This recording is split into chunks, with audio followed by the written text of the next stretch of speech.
hold on. Let me add something to that real quick to make that easier. Nope. You're gonna add.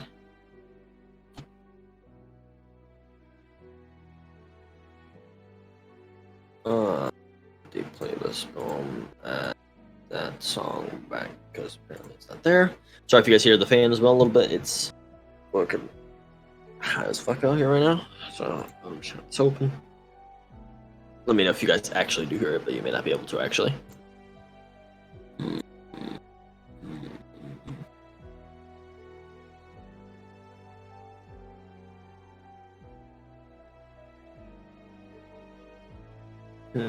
Okay, let's do that. We go. Boom. Hello? Hello? Sorry. It's the fact that nothing can be simple anymore. A little break on me. There we go.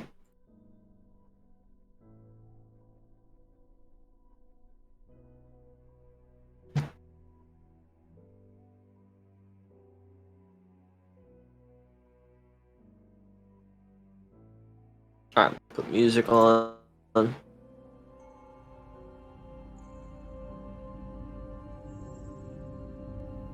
That should be.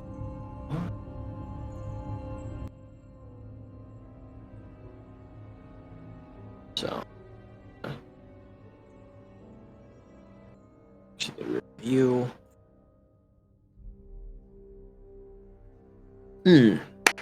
Alright. Let's go. Let's do this. So.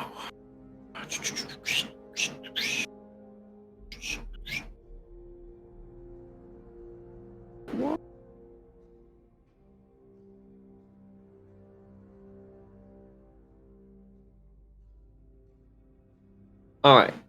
So, quick recap for what happened in the previous session.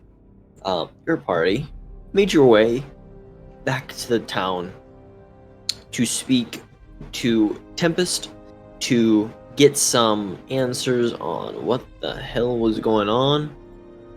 And so you went to him after finishing your task of recovering the beacon for Adalia's church / temple / abbey.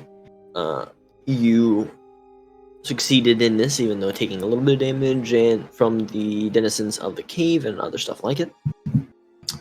You let's turn this down a bit. I'll leave you that crisp right now. Alright. You took a little damage from the denizens themselves. But basically made it out of there unscathed without too much issue. Right? But now it's being quiet. Okay, I'll figure this out. Are you being a pain in the ass now? Audio stuff sucks sometimes. Alright. Okay. But you went to Tempest. Took your time to answer some questions. Not answer questions. Ask him some questions specifically on what he knew. He divulged some information to you, saying that he was aware that there may have been some enemies in there. That's why he said Foulhorn there first to investigate more thoroughly. And as he apologized that he was not aware that that person was actually the person that was there was actually there. He assumed it would have been maybe a grunt or somebody kind of like a middleman that may have been in this cave. Recognizing the individual that you spoke about, even though not knowing them, as well as others. Basically giving out some pointers that agreed with what you had already seen from him of this Zinkin being kind of a lunatic. Probably going over the stuff that you may already have in notes or that in general. You finish your conversation with Tempest after a little bit of time to make up for basically giving you a little bit of extra danger than probably what you needed. You saw that he invited you guys to come onto the ship, where he would help you and bring you guys to or at least close to the temple, because he needed to head to Tesh anyway and out of Haven. So basically, he had to head north anyway. You guys chartered a ship with him. I don't know why I said ship. You chartered a ship with him and made your way north. Spent some time between all of you to something to get to know the crew. For Dahlia to work on fixing the beacon. For Nash and Rahavir to train. For Kat to spend more time learning from the statue that she touched in the cave, as well as learning more about her possible powers in the future. You guys did that. Made your way eventually to the temple after the traveling on the boat was done. After making it to the temple, spoke with the head father / priest, Icarus, and you noticed that he was in discussion with a other golden scaled dragonborn that later he introduced by the name of Zarash, a cousin / a cousin or relative of his, who was traveling here, stopping by in Tesh before heading up to Valhurst in about a month's time. So he'll be spending some time in Tesh to take care of a couple of things. You saw that Icarus made his way to Dahlia, being very happy that she was okay and safe, giving her basically like a kind of pat on the shoulders and words of encouragement. Looked to the rest of you, also saying the same thing. Happy to see a new member in Rahavir helping out the party, and giving his own side eye toward Tempest as somebody who he was very familiar with, or pretty familiar with. Zarash, not wanting to interrupt the conversation, made his way out after being introduced a little more by Icarus as apparently a leader of a peacekeeping task force in the new continent known as the Bastions of Kotera, specifically being their head harbinger, is what they're called, which is the kind of the group of the higher ups that lead the organization. Tempest also took his leave, looking around here, basically saying, "You know what to do. You take care of this stuff. You can take care of the busy work. I got some things to do," which probably mainly was just him securing booze and other drinks. And so he made his way out. We finished the conversation with Icarus, kind of telling him about the situation that was going on. And then a feast was had for all four of you to celebrate your guys' return. Supposed to be for the three, but a banquet was held for all of you guys, as well as Tempest. Food was had. A time was kind of shared between all of the people of the temple. They don't really have a crazy party atmosphere. It was a lot more of like, let us sit and eat instead of bread and water and cheese. Let us eat maybe, nice jerky. And everyone was rejoiced. But it was still a little bit of a party atmosphere where everyone relaxed, maybe had a little bit of drinks that they for the people that could. But it wasn't all everyone's crowd, and eventually you all started to disperse. Eventually, Nash making his way to his room after doing a little bit of kind of meditating, if I remember correctly, and Rahavir joining him as well, and then talking to Tempest a little bit as well, or Tempest was in the area at that point. He went to bed along with the remaining of his compatriots before he was sent a vision, or had a dream. He had a dream dragging him back to his people, the area that he originally used to have dominion over, until his people were turned by something, though he has not revealed or does not know fully what the circumstance was to their turning. You kind of were going through the motions of something, of a dream that you had multiple times before. The something that changed with Zinkin came to you. He mentioned that he was not aware or was not the one responsible of this, but would look into it, and basically struck a deal with Nash, basically saying he would figure out information and maybe try to help him out a little bit because he was curious, as Nash held an item on his head that apparently was something that used to be of value to the Order of Blasphemy, the order that Tempest and used to be a part of, and the one that was in the cave. And his request for Nash was don't die, basically, for the most part. So after that discussion went through, and Zinkin kind of disappeared by fading behind the shadow of another statue. The dream started to come to an end, and that's where we ended the session.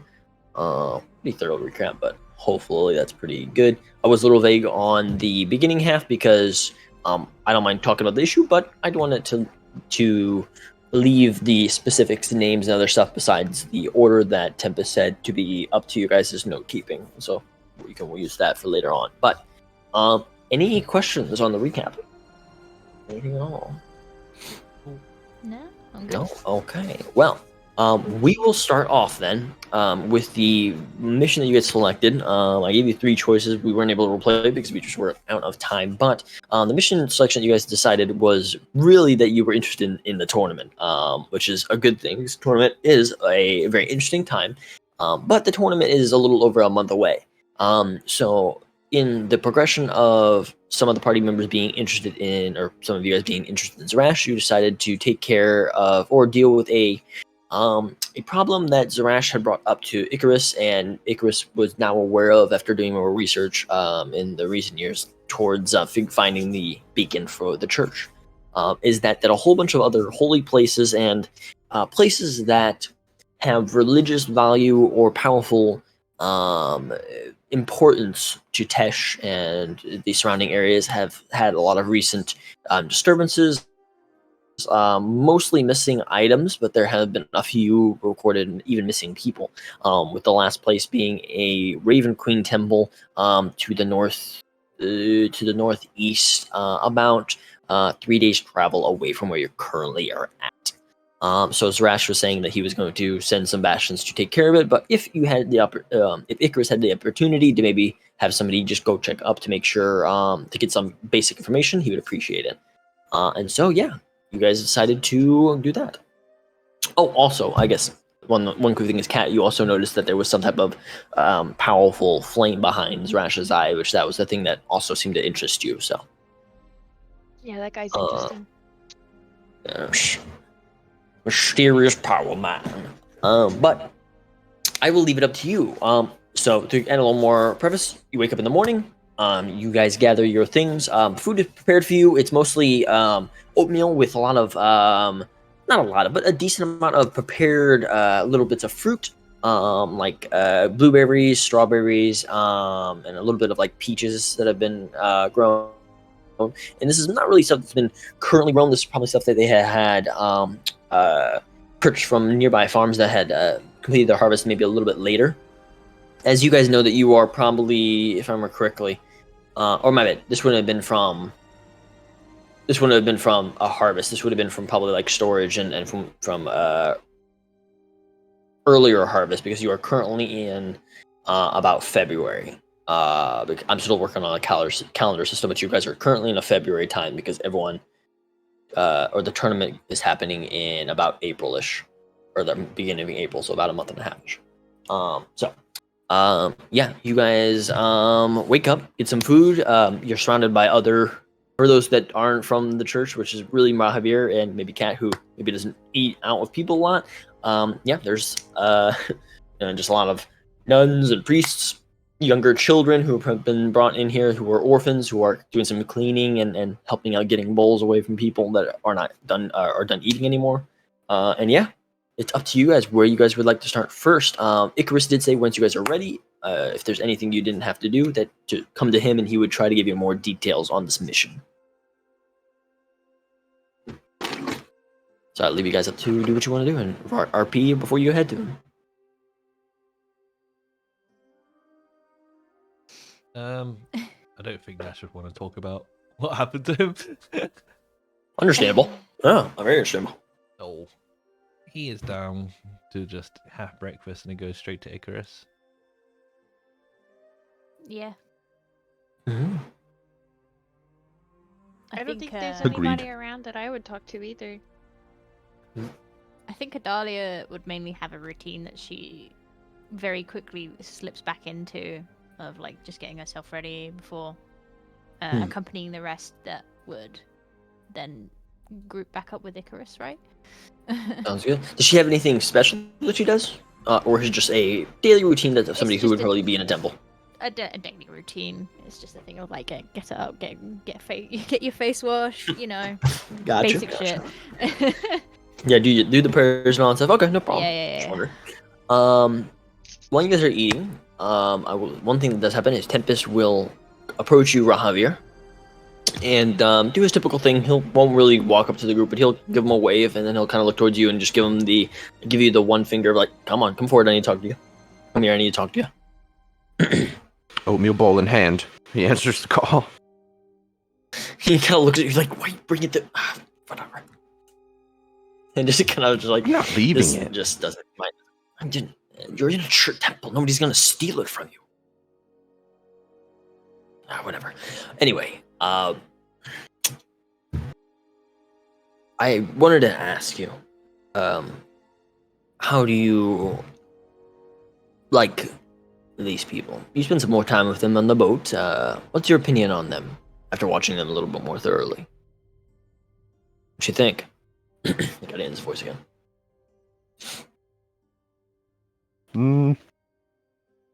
Yeah, like I said before, the bird, no read. She's just hard to read. Bird face. The big one's not so bad, and the cat seems fairly innocent. Sure. They seem like decent folk. The reason I asked is sometimes on times of celebration, you can get a even better read on people. How much they drink, how much they put themselves out there, how much they like to seclude themselves. There's a lot of things you can tell when people have social gatherings on that they may not as easily show in a more presentary situation or normal setting like we had after so long. The reason I ask is after talking to Icarus, we chatted up about old times. He scolded me like usual. Seems like the old lizard hasn't changed too much. And he's far enough away that he's like you three probably would hear about this, and he's made sure of this because he doesn't really make too much of an emotion, but you do see he gives just the slightest of movement of his eye to like Adalia and them just to make sure you guys didn't hear him. And he looks back towards you. So, as I may have mentioned to you before, ship has some upgrades, and yes, some in like air quotations that I have planned for it. The payment that your new friends were able to give us should be decent enough, or enough to finish up the repairs. We are going to head a day directly north to a small town that a friend of mine owes some favors, a good craftsman that I'm aware of. It'll probably take them a good while before the ship is up and running, probably at least 2 weeks or so, maybe more. In the meantime, and feel free to say no if you don't want to. And you see, he kind of gives you a look of like, feel free to say no if you don't want to, but you're probably going to do this because I'm your captain. I think these three could use your help with their issue. I've heard Icarus has some problem with some more things being stolen, and since you already have dipped your toes in the water of a similar issue, I think you could assist them pretty well. But it's up to you. If you think they're good people, then feel free to join them, and any money you may, or any valuables you may make in this trip, you can keep. And you see this one, he definitely looks at you knowing that this will probably be the thing that catches you, if anything. Indeed. His eyes would light up. They're probably better folk than us. Honestly. I mean, I don't know about that. I think I'm pretty swell. I mean, Falhor too. I don't know if you see. Luckily, Falhor's not here. They wouldn't be too happy about you saying that. But sorry, go ahead. He kind of looks at you. More honest than us. Okay. That's true. Very true. Yeah, totally. Yeah, 100%. Needs must, I suppose. I mean, how many dying religious artifacts can that old lizard have? Huh. True, I don't think it's one specifically he has, but in general, the area. Either way, I'm sure he can fill you in more of the details. I didn't want to pry too much, and to be honest,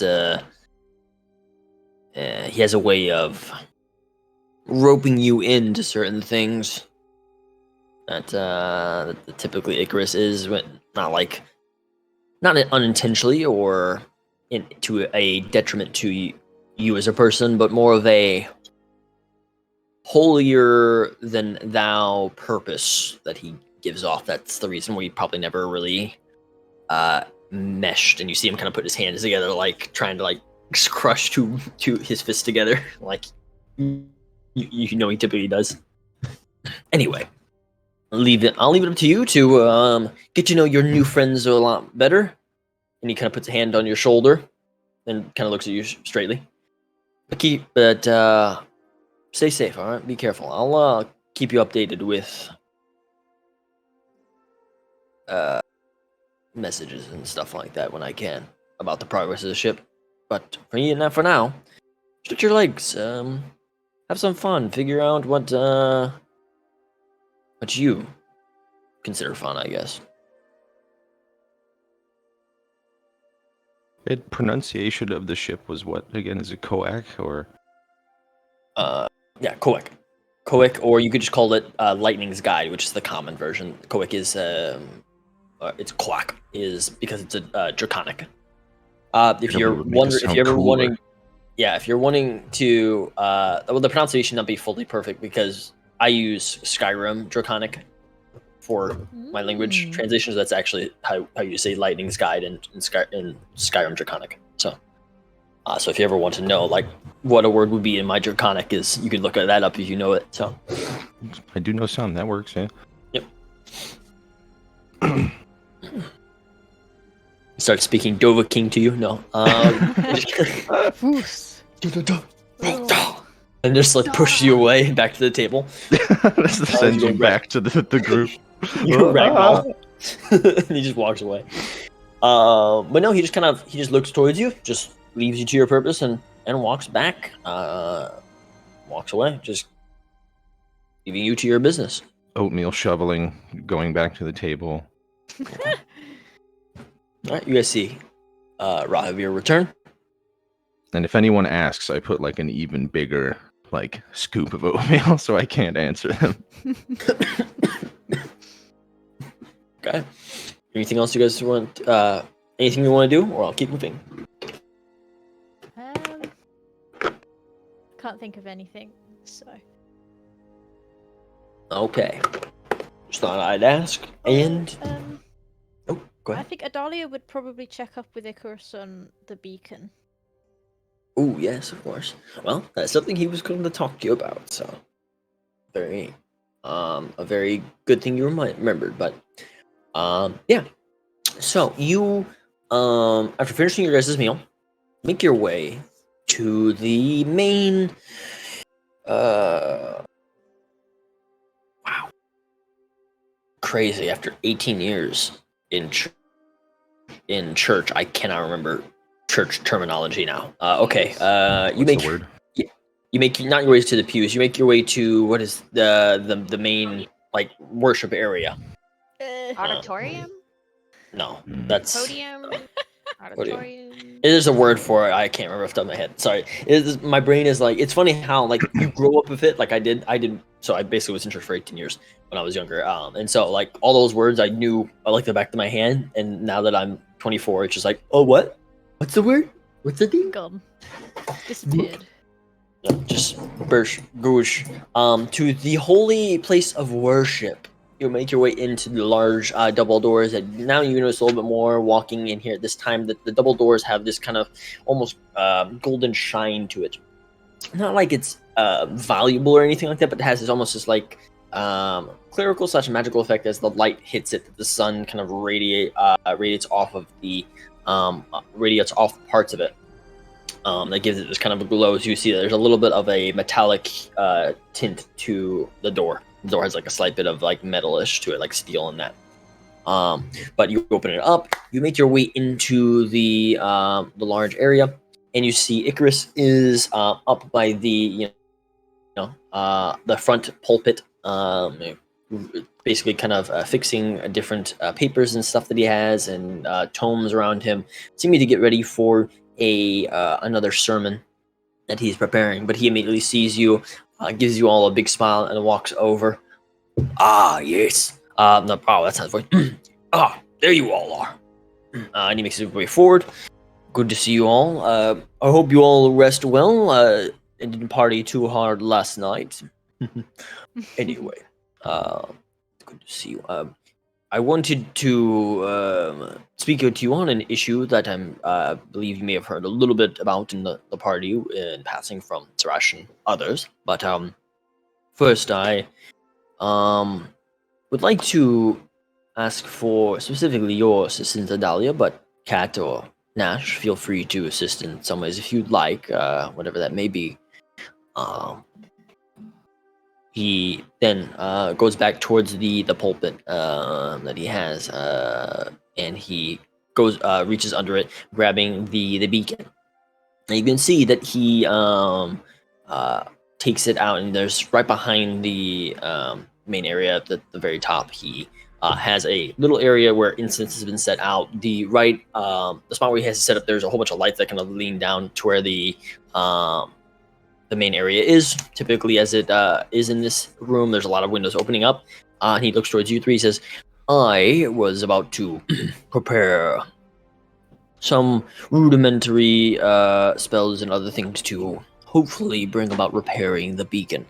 I thought since you had spent so much of your effort to recover it, you may be one of the people who would like to be a part of its repairing or revitalizing.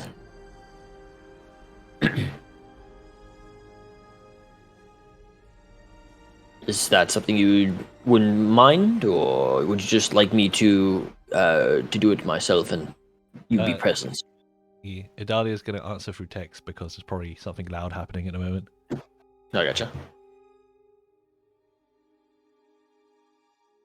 In response to hope you been keeping well.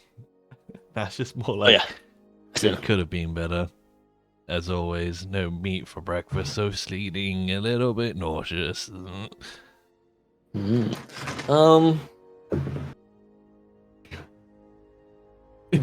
Are you okay? Doing great. You know I get like this for breakfast because they're not gonna break. Icarus, he wants nuggies. Dahlia stare. I want to go to McDonald's. I want a Big Mac. Mother, a burger now. I don't know if you guys have it in the UK, but basket of fries. Ooh, sorry, I'm getting off track. But yeah, otherwise, I'll eventually get used to it. And there's not that much meat going around, is there? So I'll dip into the harvest eventually. I quite liked the oatmeal. I don't know. I'm trying. I'm glad you liked it, Sir Rahavir. We have simple things here, but we do what we can. He looks towards you, Nash. He doesn't say anything, but you look at him, and he gives you the same look that you're very familiar with the couple of years you spent here. Of, I know something's more to it, but I'm not going to pry.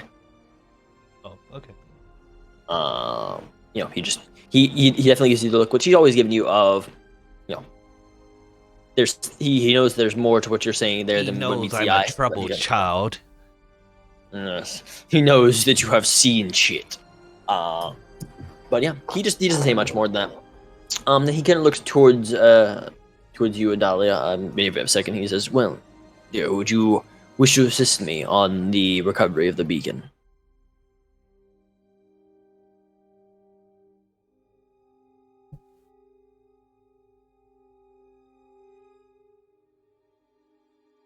Oh no, it's right. He just says, "So, Adalia, would you like to help me with the repairing and restoring to full strength of the beacon? I have a ritual prepared, and I would find that it's only right if you would assist me since you went through so much."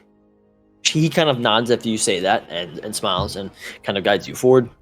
And then he has this area of incense set up and different candles that have been all prepared. And you see that the beacon, he kind of sits down in an area where the light just kind of shines very brightly into this place. The very concentrated glow of it. And not to take up too much time from you guys' day's schedule, he makes his way over. He grabs both of Adalia's hands as he sits down with her, and they kind of sit in this kind of prayer.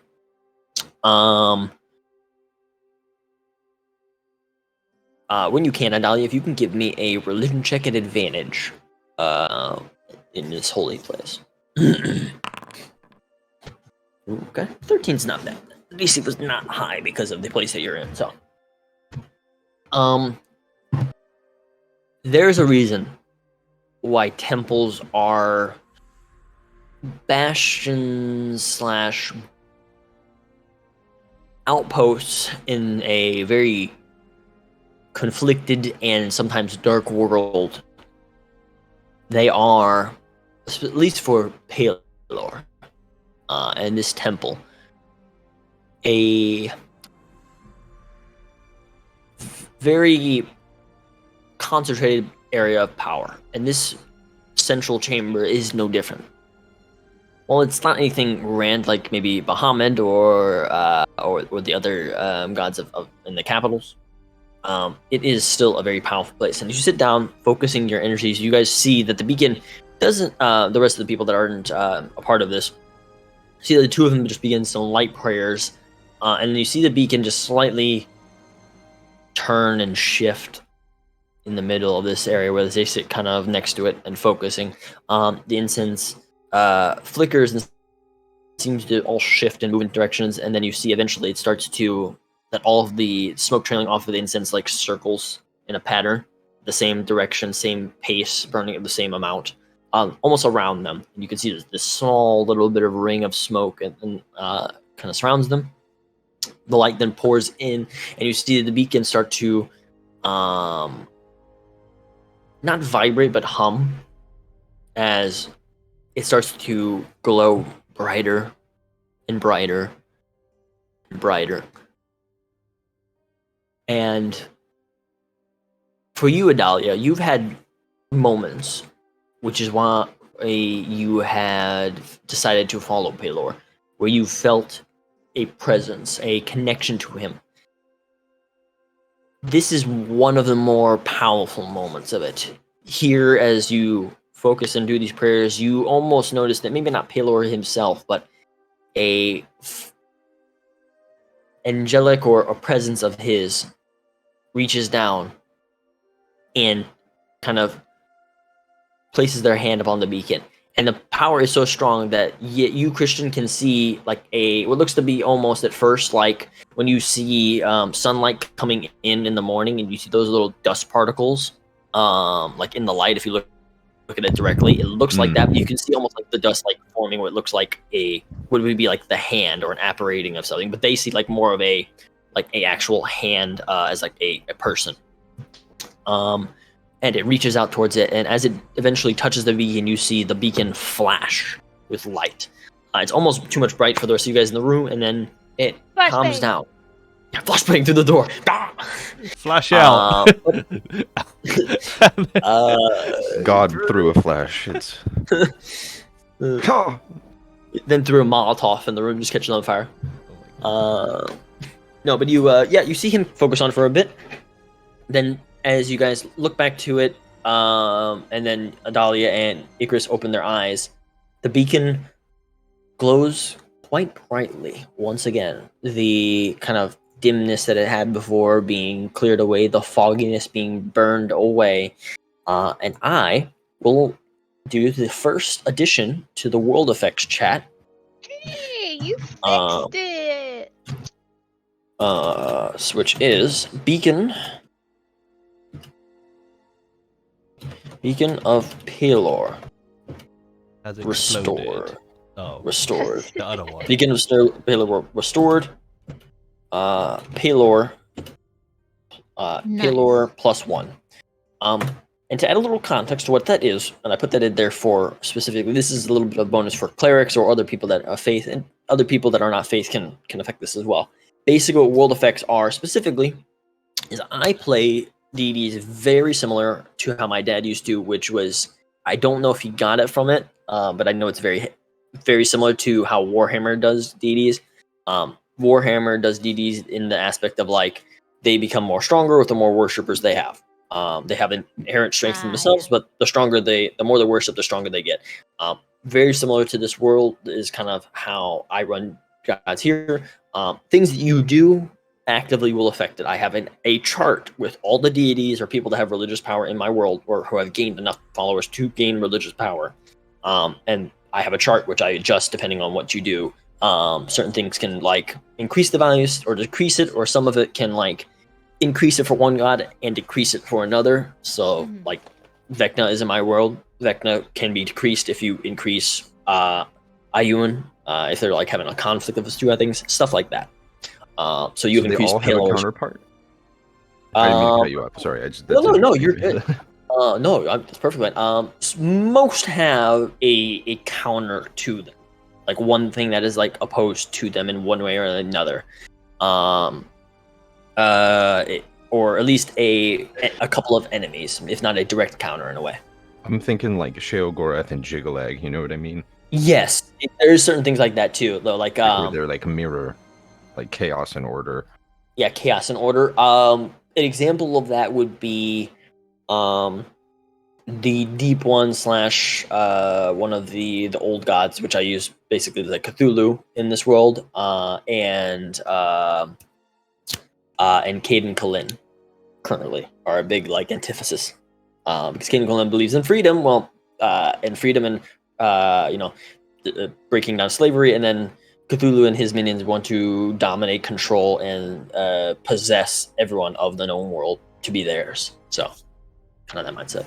But yeah, so specifically a bonus for you, Adalia, is that stuff that you do, and as you grow in strength, will directly affect that counter, and in turn will directly affect not just your game, but every other game going forward in my world.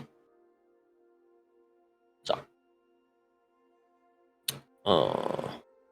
yeah. So if depending on how well you do, there may be a point where you too become a monk of Cthulhu and start causing havoc in my charts, like one of my players did. That was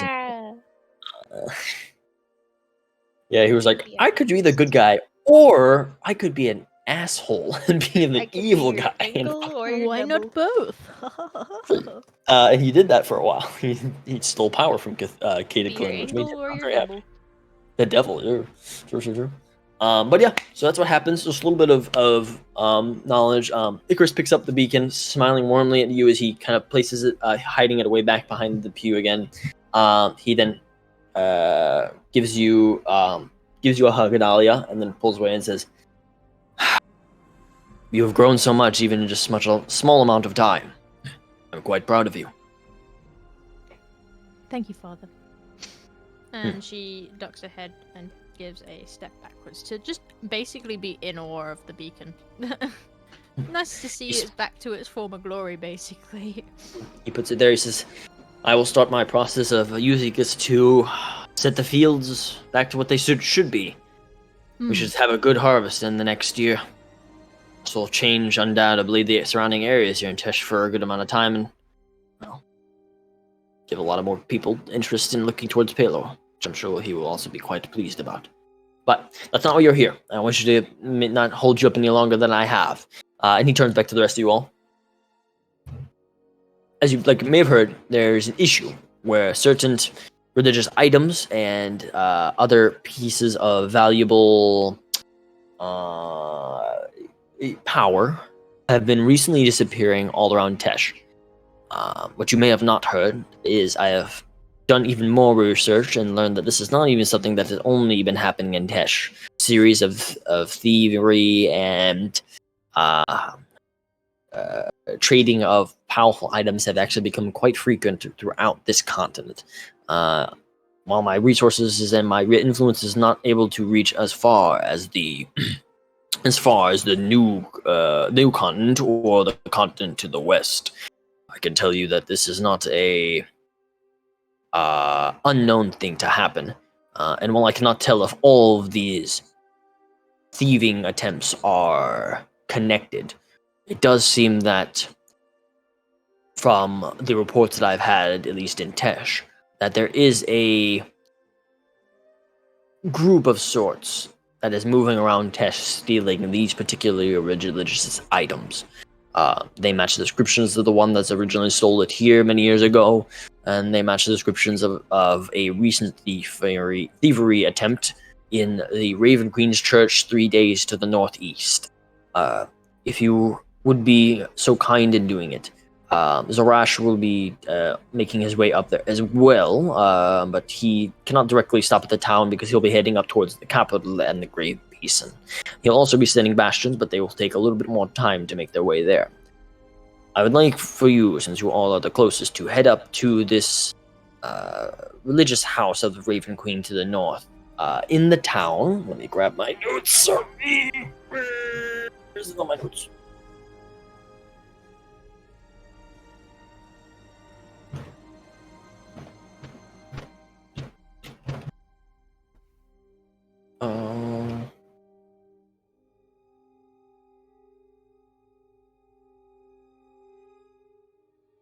That the one?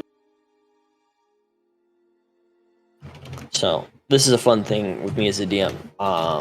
Little peel behind the curtain. I'm terrible at pronouncing things, so sometimes I'll even write something down, or I'll get it from stuff that I read, and I will have to use Google Translator because my brain's like tries to mix up letters. So give me a second. Yeah, okay. Apologize. But I do that sometimes where I'll like write something down. It's like, oh, this is how you say it. Good, and then I'll completely butcher it later, and I'm like, that's why'd I do that? So I always check it up again. But the town to the north is Orinshire. Orrinshire, and I'll put that in chat as well. Yeah, put it in your guys' group notes. Orinshire, the town up to the north. It is a medium-sized town with a couple of temples, even a smaller temple to a temple to Pelor as well. But this temple that you're currently in is larger than that one, as this one's like the larger temple of Pelor in the area. That one's more like a more local temple. He says, if you like, you could make your way there, and they can provide some lodging for you if you need it. But my request would be to head up to the northeast and speak to the Temple of the Raven Queen, which had this attempt to steal a couple of their artifacts on them, and try to gain some clues before the trail runs cold. Would that be agreeable to you all? Sounds good to me. I'm with them, so yeah. Glad to see you're able to help, Nash. You too, Cat. And that you're interested. What about you, Sir Rahavir? I talked to Tempest, but I don't want to speak on your behalf. I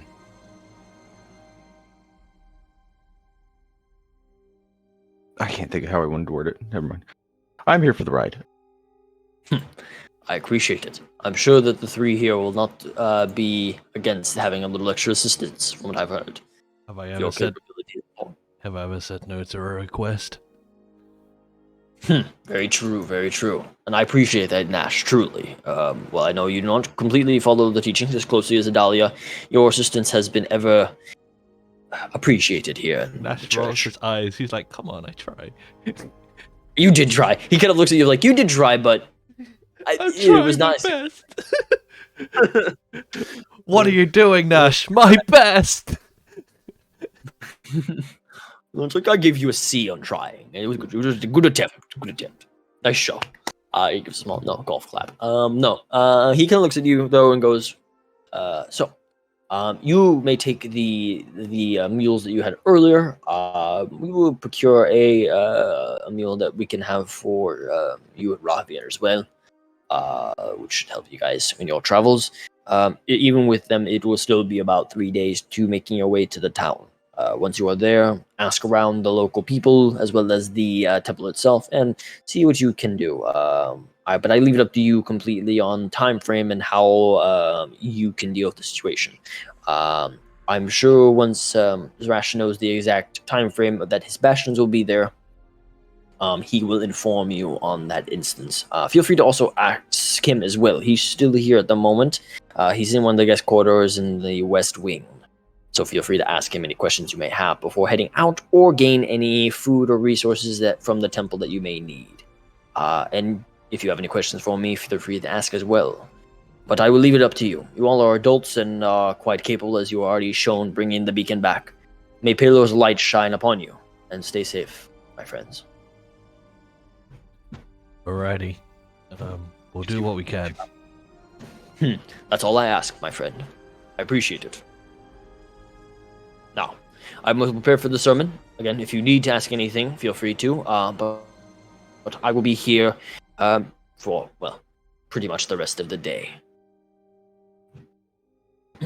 He smiles, and yeah, he makes his way back up towards his pulpit, or his pew at the very top, and starts just, you see, fiddling through his papers again. And this is where I basically kind of like a game after the tutorial. The world is open up to you guys. You guys can do whatever you want, either doing the mission or deciding to fuck off and do whatever the hell you want. I leave it up completely to you.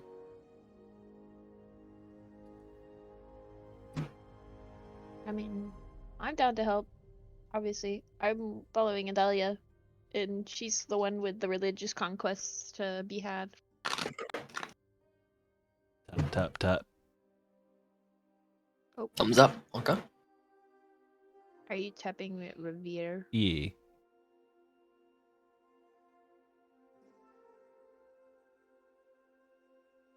He's You just dead. got tapped. Oh, and tap me? Yeah. Smacks your hand away. What do you want? So, hang around with us, huh? It was recommended I do so. Alright. Hey, you guys aren't too bad. Right on. I don't have anything to say. I just want good to have you, I suppose. Where would you be without me, big guy? Like elbow to the gut, gently. Or, Not a hard one. you know. Well, I don't know. He's troubled by something, of course. And he's just like, I'm gonna. Just like a hobgoblin food, right? And you're just like walking away. It's like, oh, okay. Oh, all right. I Yeah. I only eat meat. That's the problem. That's why I'm feeling nauseous. Like look to a dolly. Like, is it killing him? It's not killing me. I just need to get used to it. I heard that you can get out of lactose intolerance by just doing it more, but it's a process. Right, I'm gonna go to the West Wing to go towards that man, and I don't even know what questions I want to ask. Being a vegan is not that hard. I'm just gonna throw it out there. I could totally help you with your diet if you wanted. But to harm other creatures, it's just so bad. Like, don't do it. Did you read that news article about that owner that tried to forcibly make their cat a vegetarian? What happened? It died.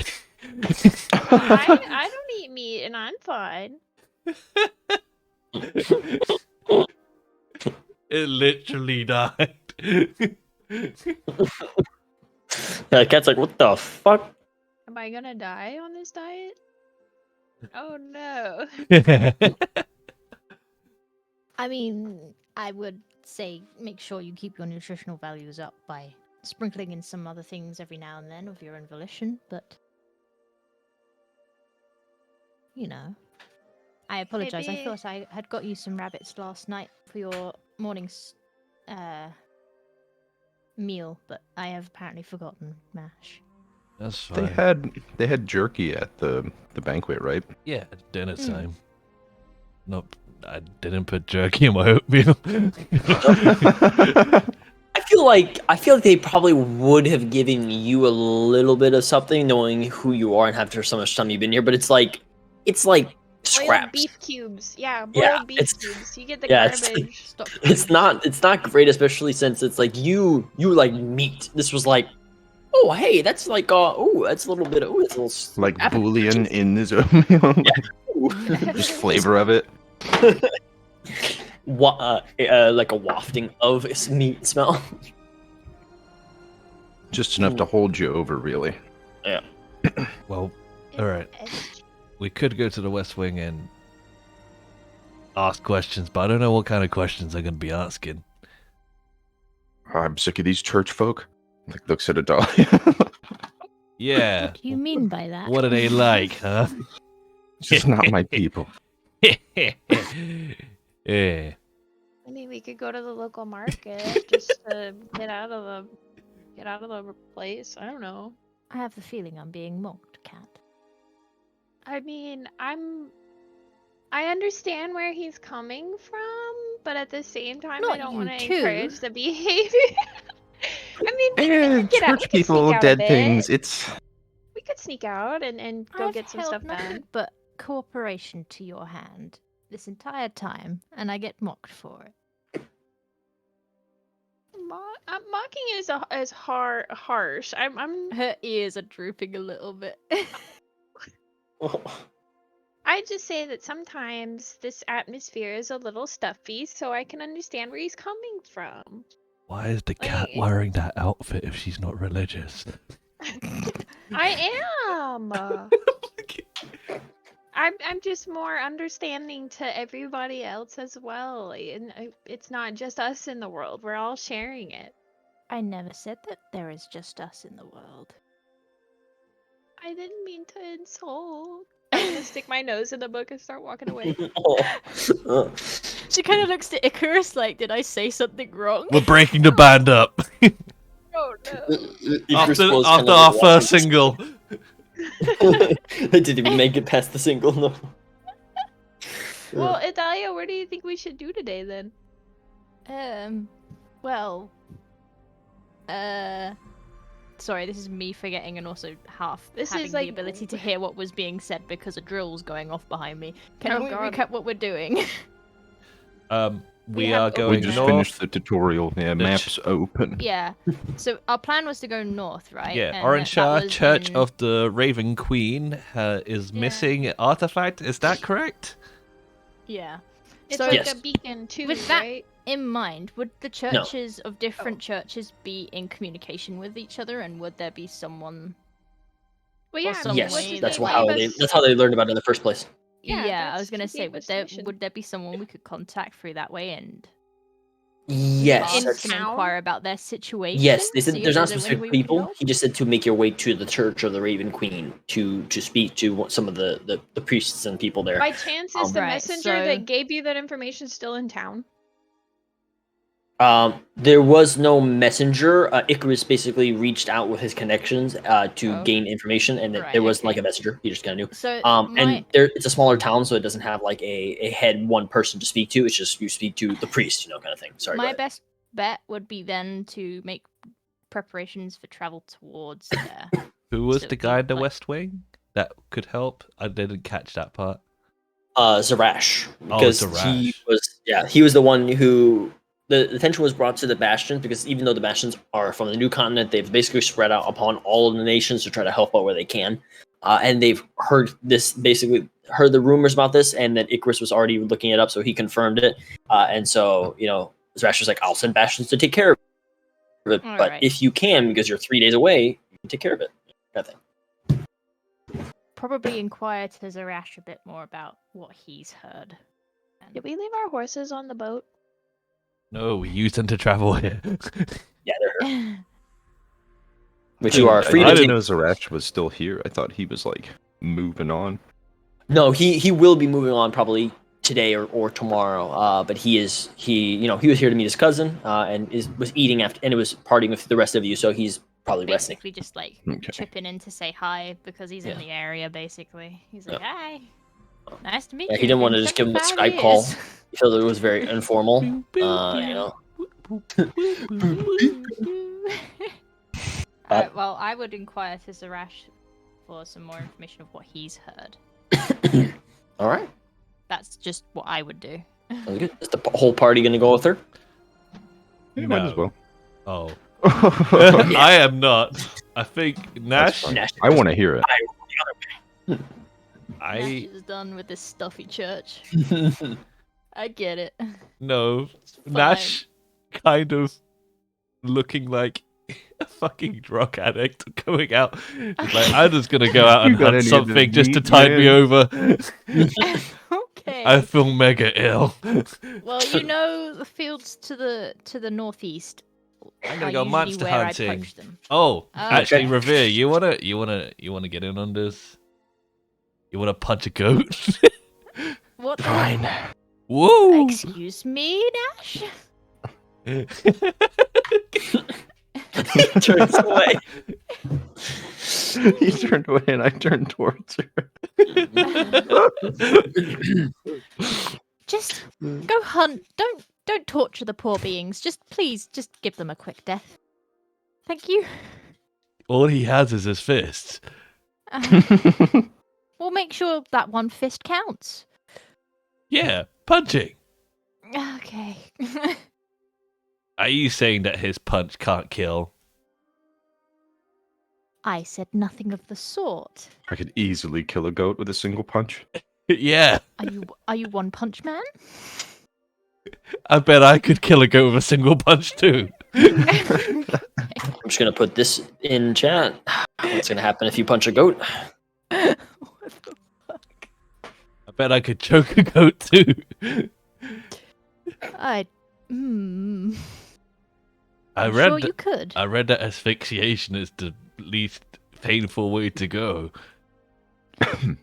Regardless of what you do, if you bring back anything, I'll try my best to cook it into something. Okay, Nash? Oh, I You was know just the gonna eat it deal. raw. Okay. Like a cat's like behind Adalia now after this talk of unwanted animal murder. She's like, no. Well, I'll just leave you to your Oh. devices, but I trust you can take care of yourself, can't you, Nash? No. Revere, please babysit him. Yeah, so that's what's gonna happen. Revere, put a leash on your dog. Wow. Savage. Oh, so I Alright. didn't know that. He could consume raw and rotten food. Interesting.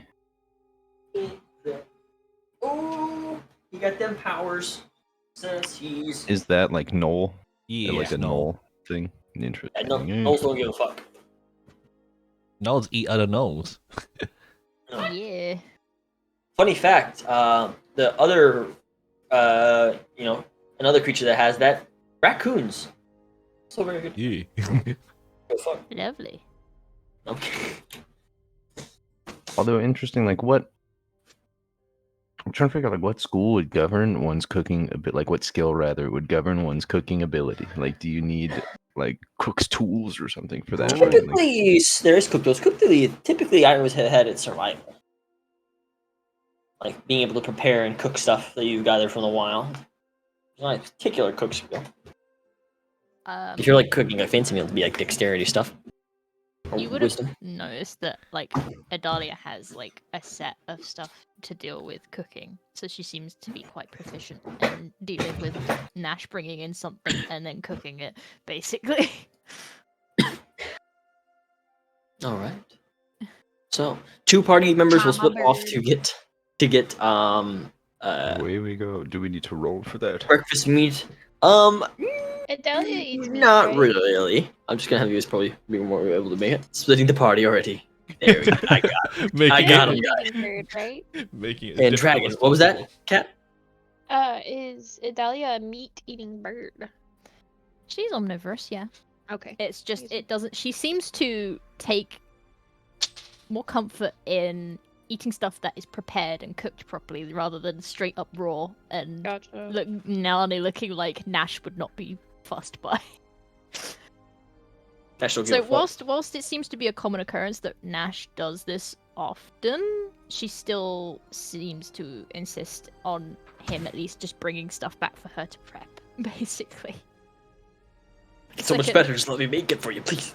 Yeah, it's like a common Let occurrence me- that she continuously At seems least to let have me this skin it conversation a lot. before you stuff it in your gullet. No. Yeah, exactly.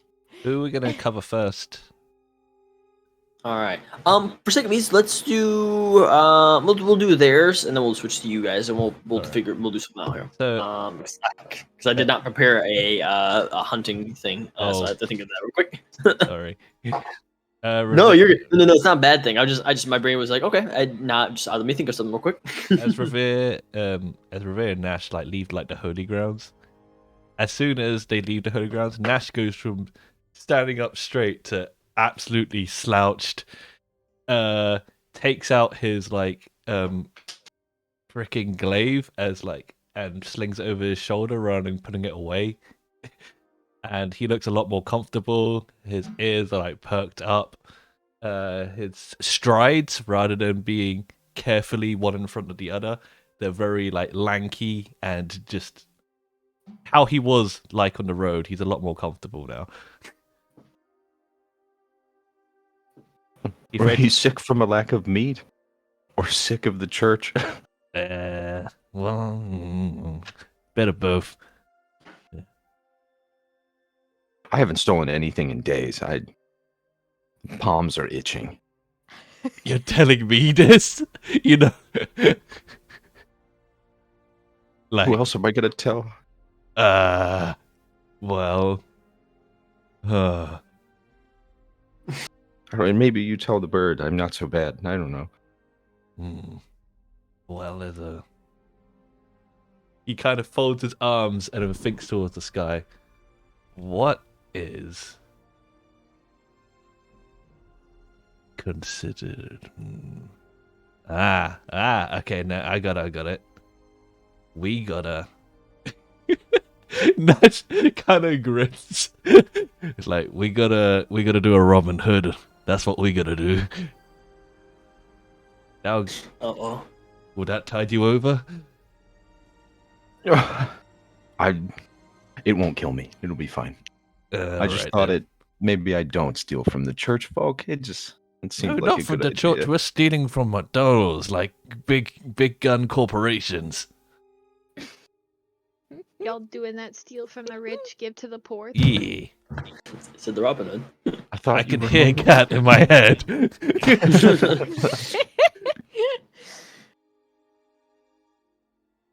Look, I'm Was just the saying, hunger thing real or not? I need to know.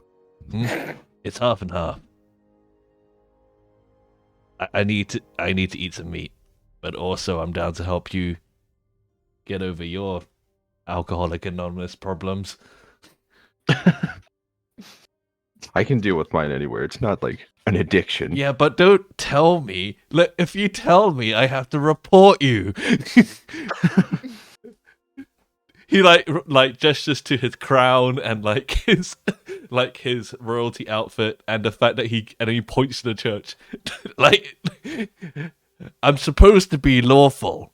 I am very much not lawful, but I'm trying to be, all right?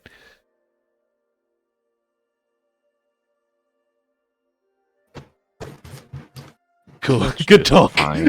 Let's just, sorry, there was noise. I was muted. Let's just find your food. Woo, yes, yeah. Let's go. All right. So I'm gonna switch over to them, but both of you can either give me a survival check. One of you can do it at advantage, or however you want to do that. I'll leave it up to you guys to decide on what specifically you would like to do for the search for food. What'd you but- scoring on that? What you scoring on? my- Want to make it with mine's- advantage? I have a 4 survival. What do you have? +3. So, I'll go advantage. Pew, 20. sweet. Hungry no more. Nat 20. No. Very that's nice. okay. find 20 Well. goats.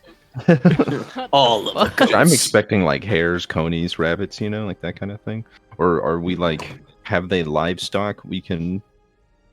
Because they seem no, like you- a not meat-eating people, right? No, Like, they have livestock, and like basically there's a church, and then there's like buildings around the church that have been kind of set up as like this community because it's a safe spot.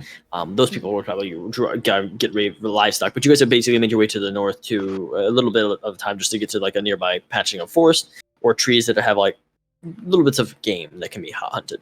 But for sake of reason, I will let you guys know how that goes in a second. Adalia and Kat, you two make your way through the temple. You know the West Wing. It's a place where a lot of the guests will stay, as well as some of the mid-tier or people that have basically been here for a couple of years in the temple itself. You make your way over, directed towards the room, asking around a little bit, and you see that as you make your way there, there is sitting by the doorway a guard, but he's not one from the temple. You can see that he is decorated in a beautiful set of full plate armor. He has two kind of swords at his side as they stand there. You see a trying to think real quick. You see a stockier individual, shorter, probably a halfling or a dwarven individual, with the two kind of short swords at the other side, and you see at the other side of the door a taller individual, not wearing armor as much, but kind of having just like more. Almost looks like a medieval secretary of sorts. They have a lot of tomes and stuff that they're reading and kind of standing at the side, almost like they're waiting at the door, waiting for somebody to come out of it. You see glasses pushed up. They're thumbing through a whole bunch of different documentation or in paperwork and just kind of organizing things. You saw this person maybe once with Zarash. They seem to be a person that kind of helps with managing things, sending out messages, a mage page of sort. To take care of certain things, and you see that this is a kind of like an elven female of sorts, who seems to have these kind of like pretty decently decorated kind of magical robes. Neither of these two people you had gotten their names; they just were people that were accompanying Zarash in general. And you know that like from what you've seen, Kat, and what you heard, Adalia, Zarash probably even older as he is probably doesn't need an escort, but it's more of a formality of like, oh, we're not going to have the leader of our organization running around by himself. This kind of thing. Even if he probably is not a fan of it. But you approach the doorway. Party guards? Yeah, basically. Okay. But you see, you approach the doorway. The dwarven person sees you and tenses up a little bit, but then kind of recognizes you people from the party, and specifically people that were the head faces of the party. And you see that the elven lady steps forward. She looks at you, you two, kind of giving a respectful bow. Is there something I can help you with? I wanted to thank you. I wanted to get in contact with Zarash. I have a couple of questions for him. No problem.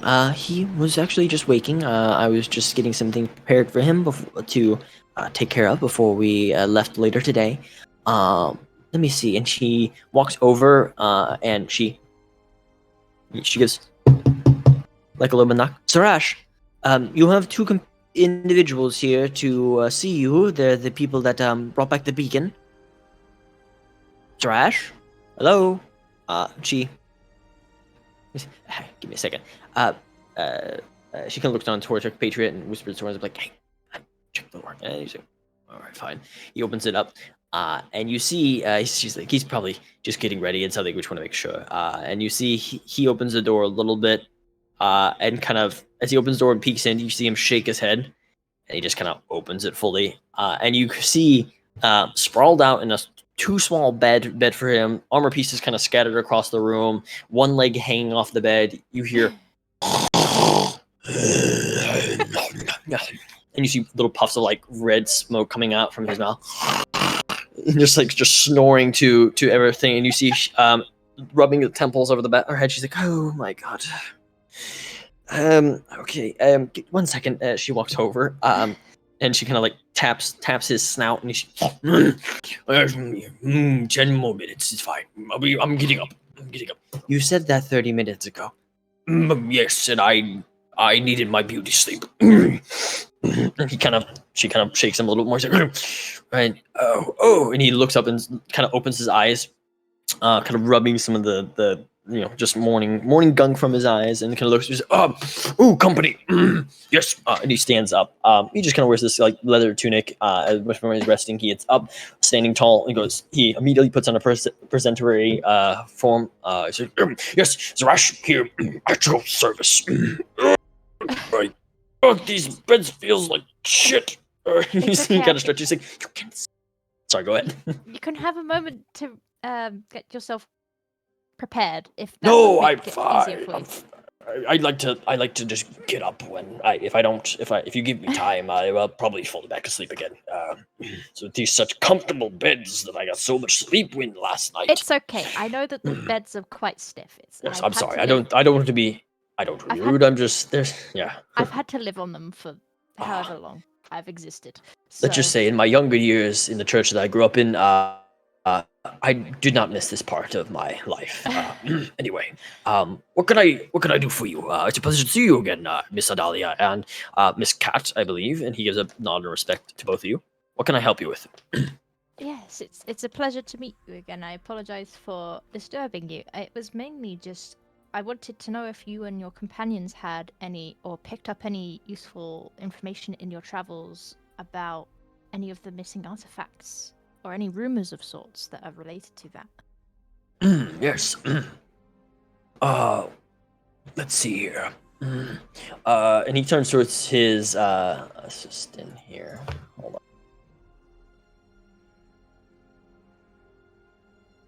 It was mainly if you'd observed anything as well on the road, maybe sorts of people who are coming and going and that sort of alike thing.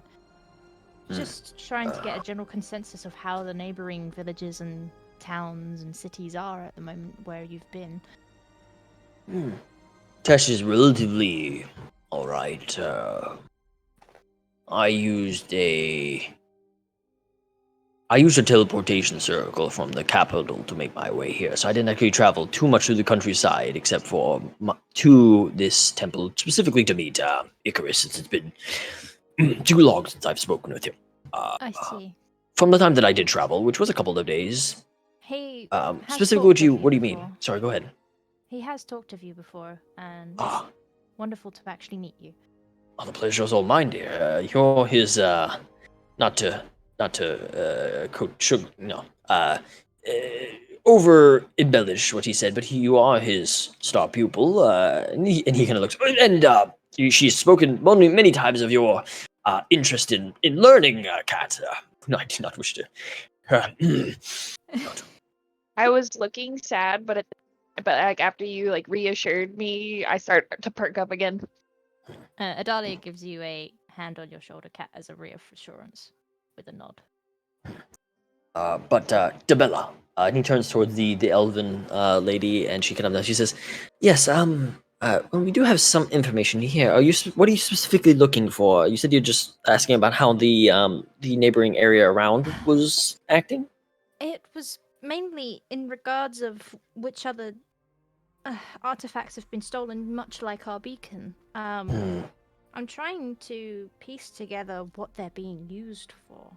So I was wondering if there was anything you'd noticed in the local areas of how that's affected those communities, because as you've seen with ours, our fields were not at their greatest capacity.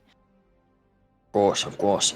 As you may be aware, from what Debella has been able to inform me about, while the churches are willing to, within closed circles, mention that they've lost things, even their forthrightness is limited on specifics because they don't want too much of this information to get out that they're losing such things. But for what I've been able to gain, at least on the most recent, what Debella has been able to gain in the most recent times,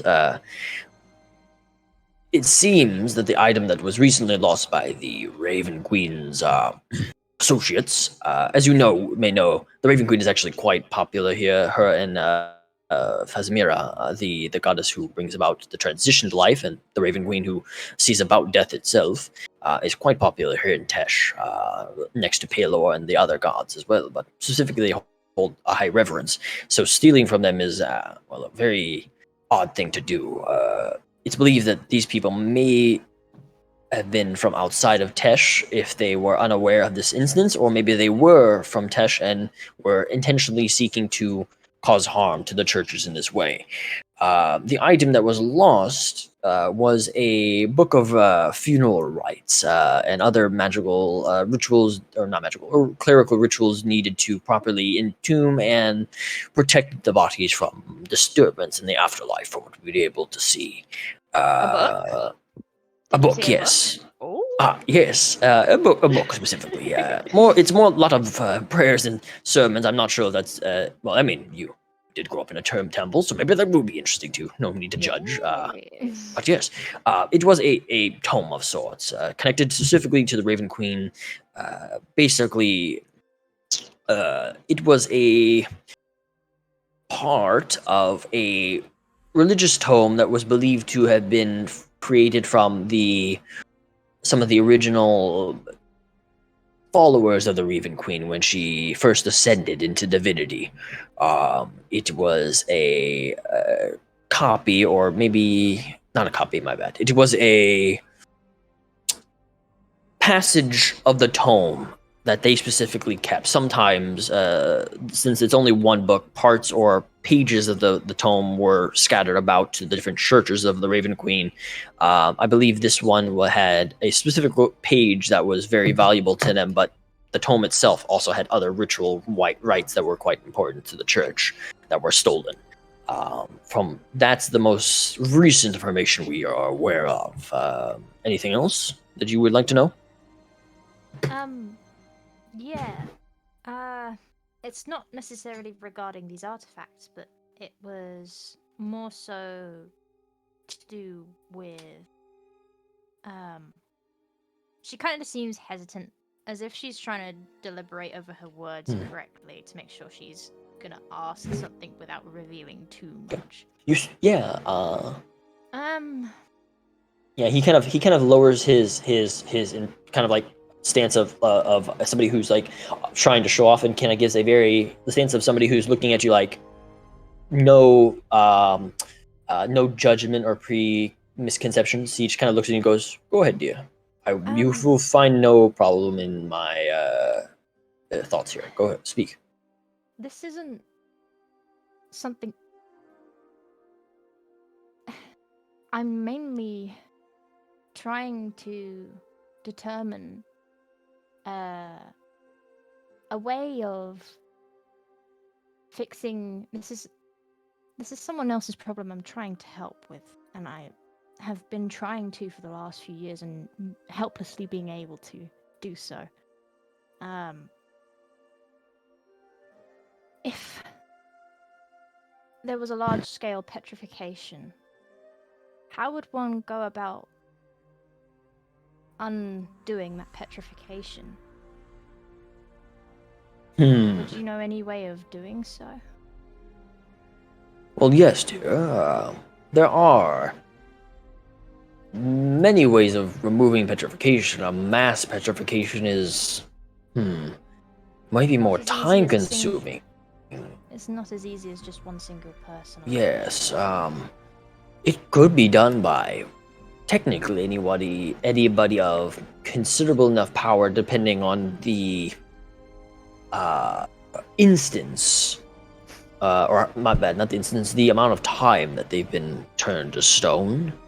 Typically, it doesn't matter, but it can have some effects depending on the breaking down of the body. It's so- a while, unfortunately. Well, it has been hundreds of years, I'm assuming, correct? And it wouldn't be too bad. Most of the bodies can be pretty well preserved in stone. It's more of it, you start getting into hundreds of years of time, that can be problematic. It isn't that long ago. Then. Well, there's But good. it's been at least a couple of years.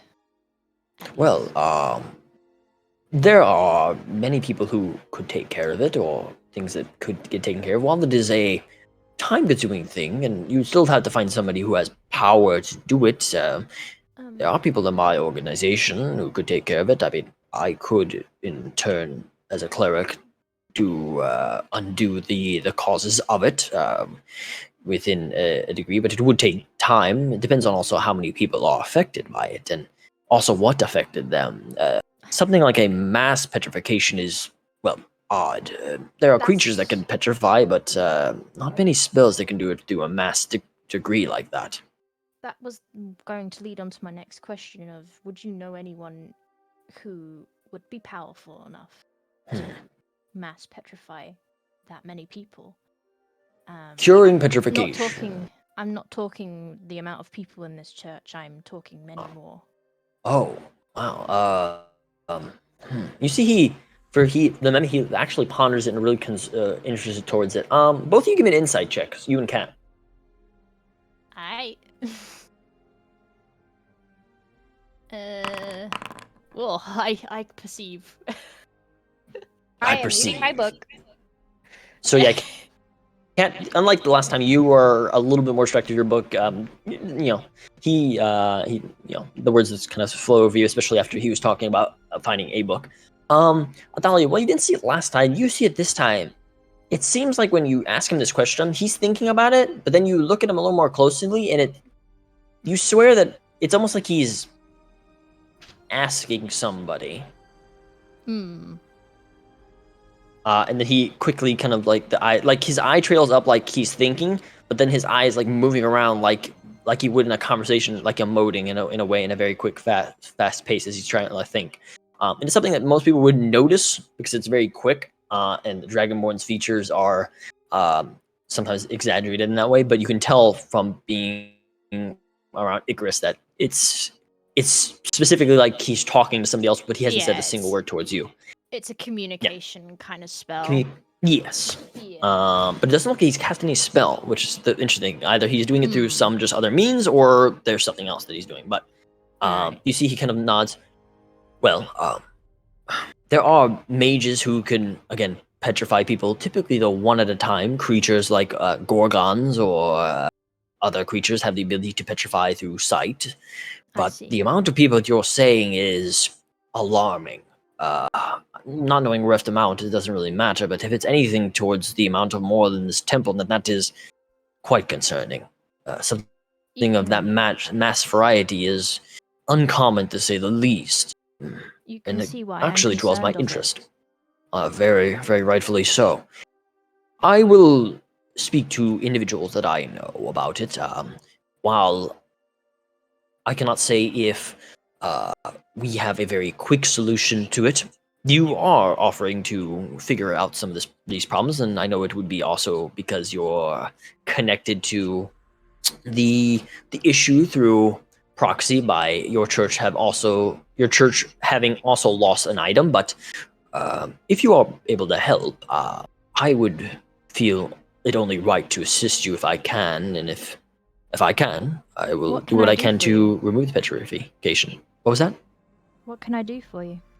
Oh, no, I'm taking care of this issue with the Raven Queen's missing items, helping out the realm as a whole. That would be helping me. I thought there might have been something specific. Oh, no, dear, no. You doing this and helping out the realm.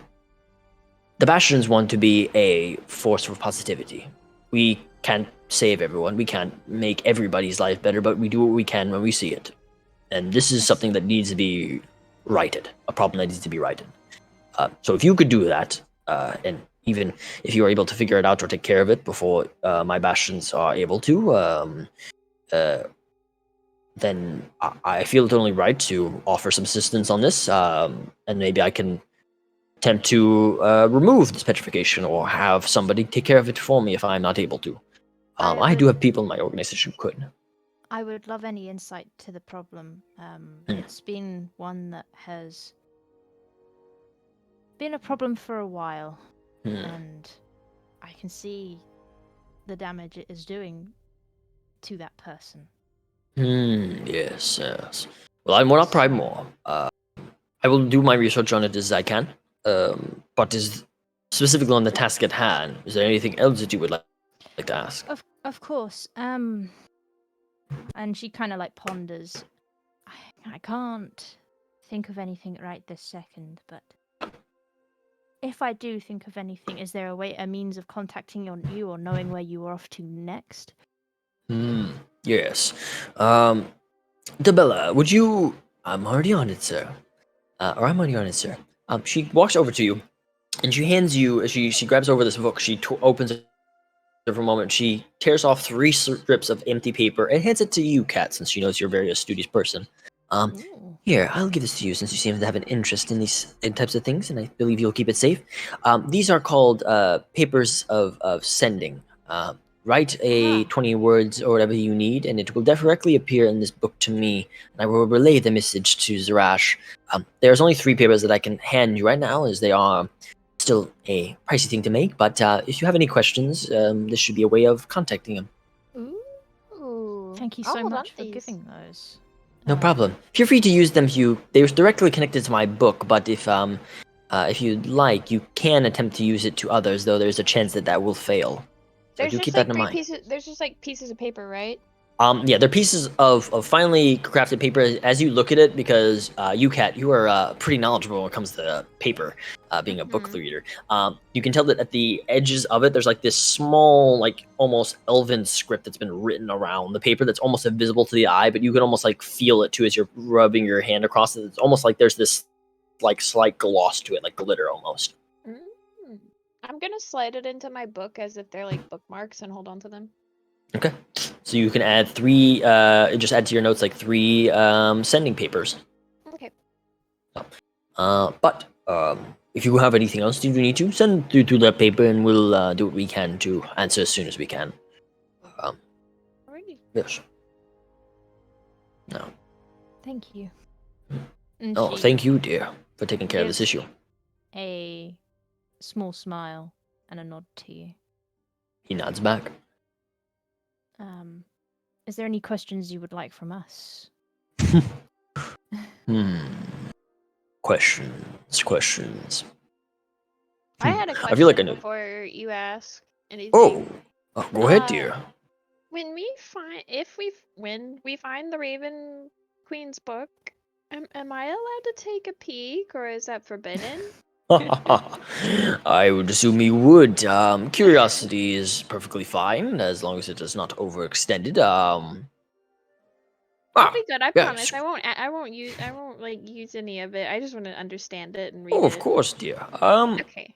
Well, why not? I don't see any problem with it. I'm sure that the Raven Queen's people wouldn't mind, and if they would, they don't have any say in the matter because they lost the book in the first place. So, Purely educational. I'll take care of it. I further educate. promise. Of course, I've I've heard that before, and both ways. And you see, he kind of looks up like in this way. Is like he's like, yep. It's like just kind of remembering people. Anyway, Dabella, you let me sleep way too long, so now I have to get ready. So you all, if you need anything, feel free to contact us at any point. I'm going to get ready. Dabella kind of looks at him like, "You fucker, that's not you were the one sleeping," and he kind of is like, just like, "All right," and just starts kind of getting his armor up and getting ready for the day. And you guys are good to go. Nice. I Um, suppose we should try and find Nash and Revere. She says that to you, Alright. Cat. as he says Let's- that, Yeah. zoom out. I mean, you can locate them. We are I standing don't on wanna top see of a the mess T-Rex having that they slain it. created. I can scout ahead, and she like gestures up to the sky. Yeah, let's do that. I'll stay behind. I'm just gonna like trail behind you with my nose in my book. All right. Well, make sure that you're aware of your surroundings, please. There's wild creatures out here. And she Aye, like aye. wishes up into the air. All Oh right. my god. Goodbye. And then very much like GTA 5, we're gonna have like you pan out and then we pan back into Nash and Rahabir. You guys are kind of Who are Anyway. standing on top of a slain T-Rex, right? no. But what happens is about 15 minutes in, you guys only take a little bit of time. Nash, you're a very proficient hunter. You've done a lot. You probably maybe not even just that He ain't you're got really nothing to proficient chew in anymore. I hunter. don't get it. You're very proficient hunter. They took that thing off his Uh, leg. I don't know why he fucks with his leg anymore. Oh no. But you. Sorry. Dog No, is you're being good. obnoxious. You're completely good, man. I know how pets can be. But you're specifically in these woods. You're knowledgeable of it. You've been here before, so not 15 minutes in, especially with Rahavir helping you, who's actually pretty stealthily good and decent when it comes to it as well. You guys make your way into the forest and find a deer. The question is, how would you like to kill this creature if you would like to get it, or do you let it pass by? Do you eat venison?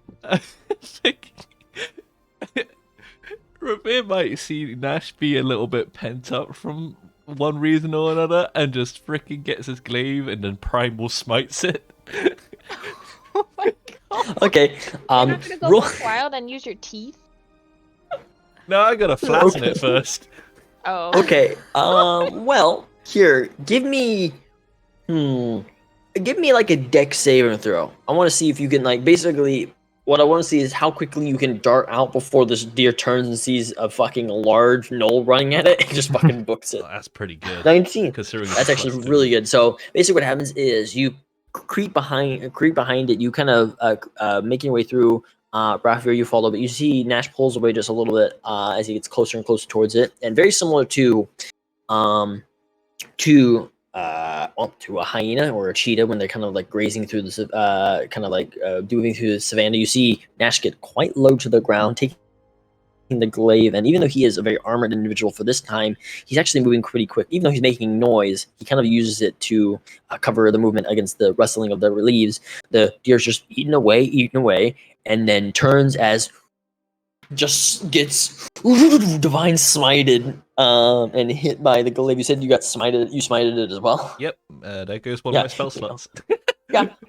Yeah, I'm not gonna even roll for it. You basically smack this deer across the head, and you just hear as the neck just slaps in one thing. Basically, what happens is you don't even actually hit the neck; you hit it like down below the shoulder blades and the spine, which is quite heavy and like hard, just snaps like it's a twig under your foot, and just the whole body just you hear the creature and just drops. And just one sound, and it's just it's not overly painful. It dies instantaneously. It's a very it's gone. That felt good. He turns towards Revere. He takes a giant chunk out of the shoulder. Just watching wide-eyed, like, oh, delicious. Blood and viscera. Just bloody fucking mess everywhere. Can you like find a river around, because he like looks towards his hands and his mouth is like covered in blood. I need to clean up before Dahlia finds me.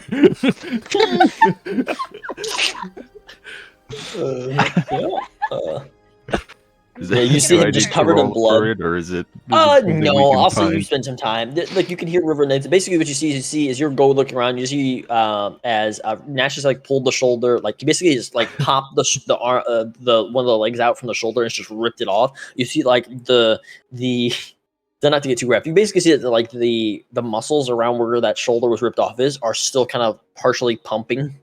And so he just like eating his blood poured at him, and so he looks like a mess. Though it looks like he's kind of like, it looks like the not Rick's. He looks like Nash is kind of like chocolate fountain, looks like a chocolate fountain, but like in a version of like a deer. And so he's like just eating away, and you're like, okay, I'm gonna leave. And so you go over, and you find a river that's close by, probably like only what would be the equivalent of like 60 feet away, from where he is currently at.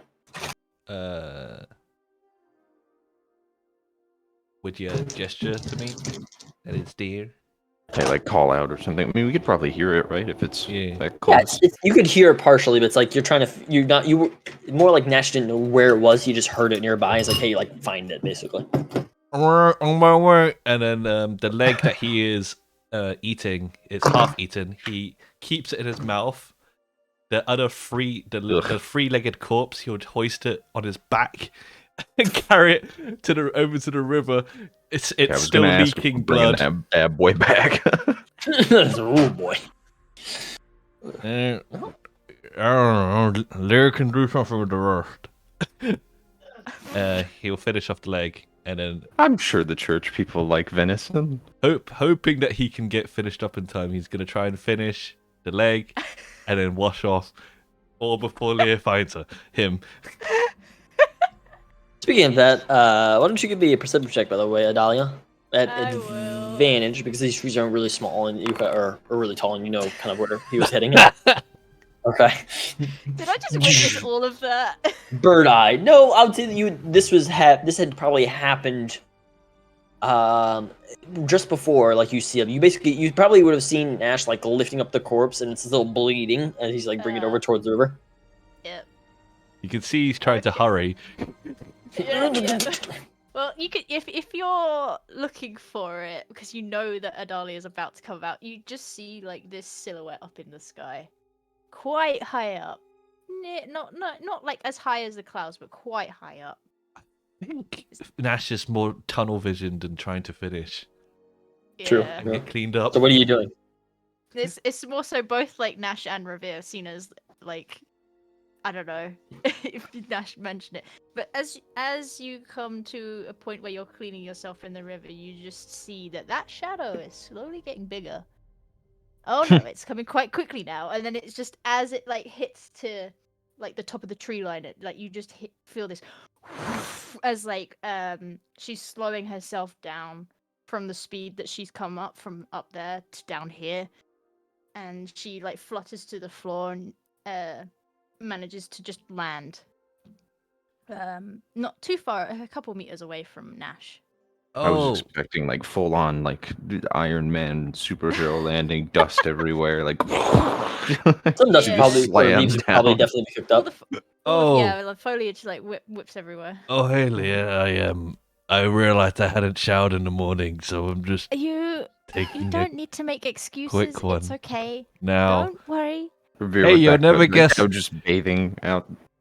Yeah, you'll never guess what. We found a deer that died of natural causes. His glaive is still his glaive is still wedged into the corpse. I may Yeah. be a religious person, but I am not an idiot.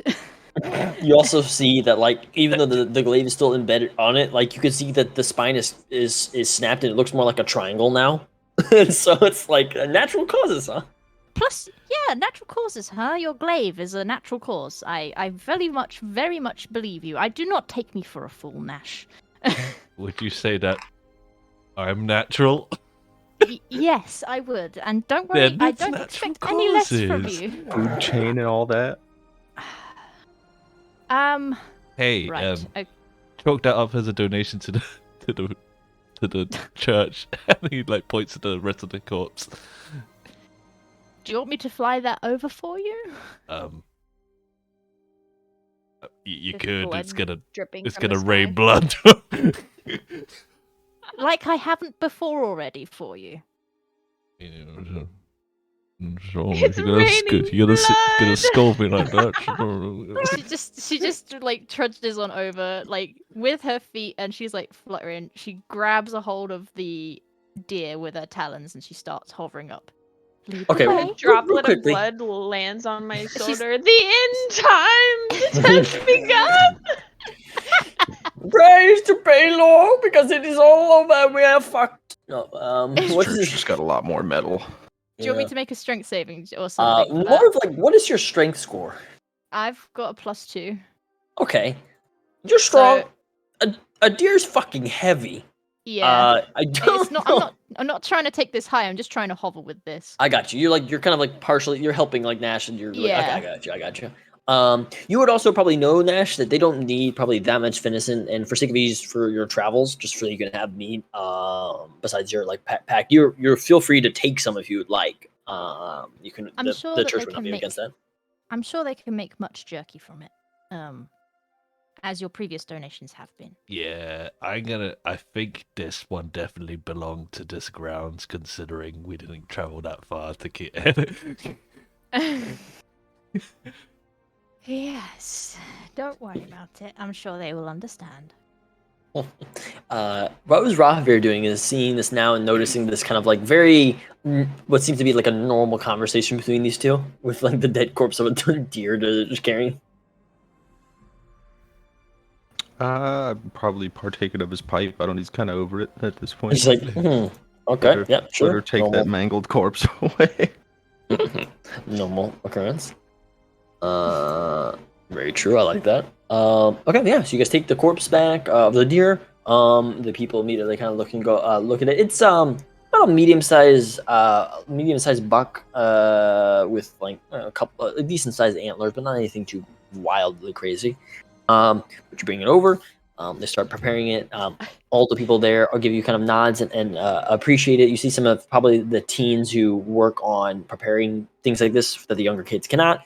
Start taking it and start skinning it and basically using the skin for blankets and other stuff like that, and just getting the meat all prepared. But they thank you as you get to the back to the temple and start doing their work on it. And yeah, it's up to you. And what you guys would like to do now? See, you are appreciated, Nash. And she gestures to the way that the deer is being taken away and prepped, basically. You hand wave water and rations, don't you? Me? No, DM. Oh. Yeah, not in these games. In the West March, I do, but this one I Yeah, don't because okay. it's like as long as you have rations and you're not like if you go underground and you're like I'm going to be underground for a campaign, that's probably when you would need to be worrying about Yeah, rations. But Okay. here, I'm not going to worry about it. We do general prep stuff. We stack up the horses. How many horses do we have? Yeah. Because we have 4 people now. We used to have 3 horses. For 3 people. Yeah. But it's 4 people now. But now there's 4 people. You have let me through. Yes. Get a Yeah, mule. they gave you an extra. Is what I'm saying. Okay. Oh. Yeah. I was gonna say I'm fucking So now you fast, have dude. 4. Like my base movement is like 45. Yeah, I Like, mean- I'm quick. I'm a quick. I mean, warrior. honestly, if he wants, you can walk. Yeah, he can. I'm a quick gal. I can fly up on a scout. Just saying. True. Christian, have you ever tried walking for 8 hours Um, straight? Yes, It I did it for work, actually. sucks. It sucks, dude. It sucks. It's It so does. boring. But he's a monk. He's a hardy brutal. boy. It's so boring. I remember playing Amazon, and those Amazon warehouses in the US are like so large that I'd be running across it because I'd be the person that's like, hey, where's this one item we can't find? Because all right, I'll go fucking find it. And I gotta go to the other side of the store. This fucking warehouse. Well, it's like Yeah, it's worked like with the driving military, for 8 so. hours, where it's like, oh, 2-hour drive, then take a rest, 2-hour drive, take a rest. But then there's something about an 8-hour walk which is just absolutely like kills your mind. Like at one True, Yeah. it is numbing. when I was walking for 8 hours, at one point I just closed my eyes. I was like, I can't bother to look anymore. I'm just gonna close my Yeah, I eyes and think I just keep remember you walking. saying And then I fell. Was this- I was gonna say, was this you going down like a Yeah, hill or going down a something? mountain. I Yeah. just closed my eyes while walking. It's like, can't be bothered anymore. If I fall and sometimes- roll, then let it be. It is I'm telling you, destiny. some of those times where when you do that, it's like quick time of or like a quick traveling because sometimes you do that and then you open your eyes and you're like, oh, I'm here. Anyway, yeah, That's what we did this all the time. yeah, so And, go ahead, like, go ahead. just general preparations, and we get a move on. I think. Sounds Yeah. good. Yeah, you see a couple of the kids and other people would like make their way over towards you, Nash, after you bring it back, and a couple of younger folk who probably know you, Adalia, and then other people that like look up to you, Nash, like the boys that are looking at you as a really cool one, kind of like go, "Oh, you're leaving," and get all sad and upset, and people are like, "Hey, they gotta get going. Don't worry about it. They'll be back. They're not gonna leave you behind." They all look sad to see you go, but kind of smile and then wave you goodbye, and then like are kind of guided off towards their different classes and stuff. You know, it however much you see this as home, Nash, now, or for you, Adalia, how it's always ever been your home. There definitely is a lot of people who even if it isn't through minor passings in conversation that consider you family, and you can as well, but you're a lot more of a closed off person, so people would kind of nod and give you a wave, but they wouldn't really like approach you, knowing you want to be kind of left by your own devices. But yeah, you guys get on your mules, grabbing the resources that you need, and making your way towards the north. So, let's do some stuff. You guys are going to take 3 days traveling north. So we are going to do the basic traveling stuff where random encounters, other stuff can happen. I will say there is roads in Tesh, so you do have a little bit of easier time traveling through well-managed roads or guard roads like probably more than Haven. So you will have a less likelihood of just finding like very bad stuff, but there is always a chance of bandits and other things on the road. So that is something we'll have to keep in mind. Let's see here. I got my dice for that. It's going to be 3 days. So for sake of ease, how do you guys want to arrange, like, when you sleep? Is there guards when you guys sleep, or somebody taking watches? Who takes watches and stuff like that? Do you alternate it? How you guys want to go about doing that? I can take the Um, night shift. Yeah, I was going to suggest that Dolly would suggest taking it in shifts, but if you're pretty comfortable with Absolutely. doing that. Night Okay. shift. Well, keep in mind, yeah, you will need to have do switches out, or have like maybe 1 or 2 people do it, because you still need to get your 8 hours sleep. One or So 2 hours sake of I per ease, want the person. like If- 2 a.m. shift where I know nothing's gonna happen, so I can just sit there and read in quiet, peace and quiet, and I have Okay. night vision, so it works. I think 2 Sounds hours good. per person would be fine. Yeah. Yeah, 'Cause so I've Leah- had to write these in real life, like actual night shift duty rosters. So Yeah, so Leah and Kat have offered to do the nighttime ones. That means we can do the beginning or the end ones, which are significantly better. Which one you want? Oh. You want to be up in the morning, or you want to be sleeping late? Revere. it doesn't matter. I'm gonna stay up late, I guess. So Nash's first watch.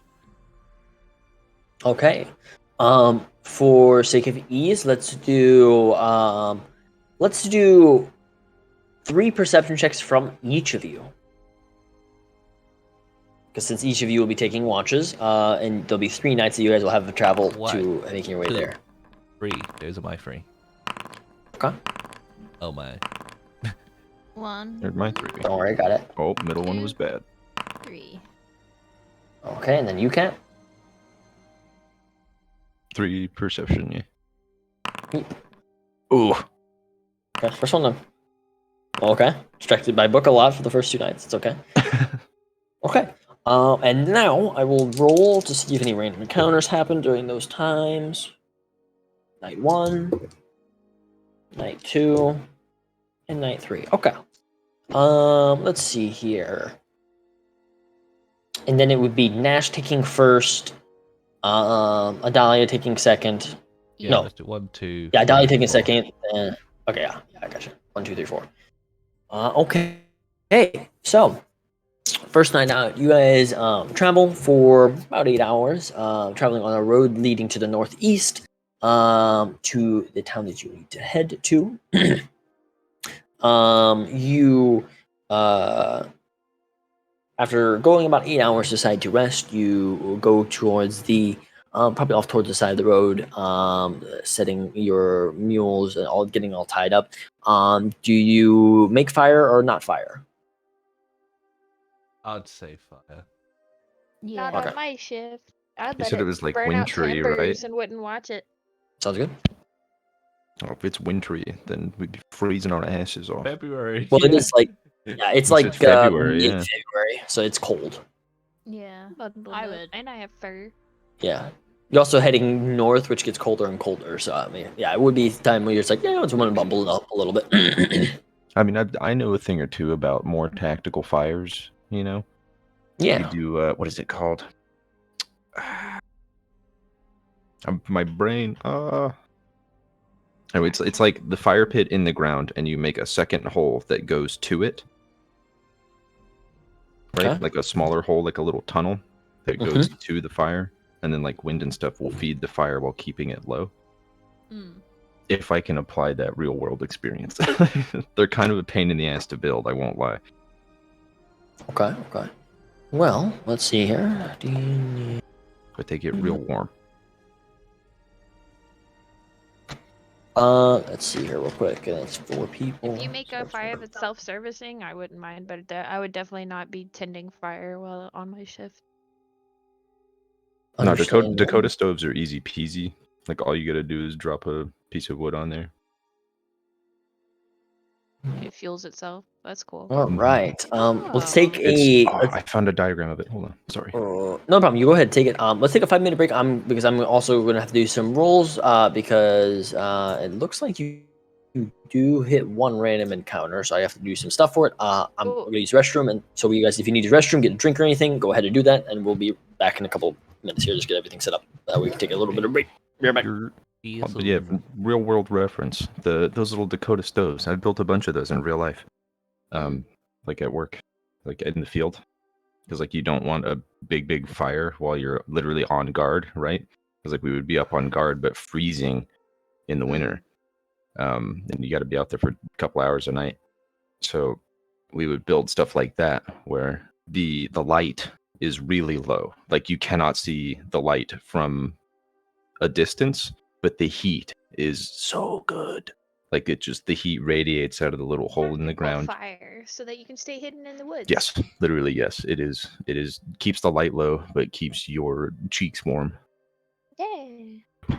It's one hole in the ground where the fire is, and then a little tunnel that you dig like through, but you have to keep the top of it intact.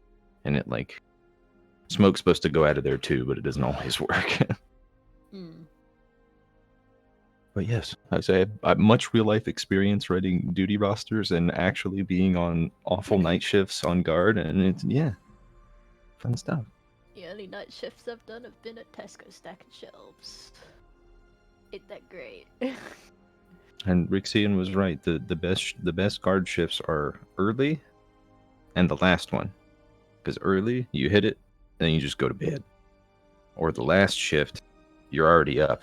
Like you're just getting up for the day anyway. So you just go and do the last hour or two of guard. But the middle shifts, you have to like literally. Oh, they're get up, absolutely brutal. Yeah, somebody comes and wakes you up at 2:00 in the morning. It's like and then you you're go back up, to bed for a and couple you just hours. get up, go to guard, and then come back, go back to sleep for 2-3 hours. It's awful, awful. You can't do that. Nobody physically, wants like, those middle of the that's- night shifts. Nobody. That's like that'll ruin you because like People- you don't get any REM sleep. I had to like chew people out because they were literally gambling them away. Like they would go and play cards or dice or whatever, like without any of the like leadership being around, and like there would be different people on different shifts and all that because they were gambling their shifts. Nice.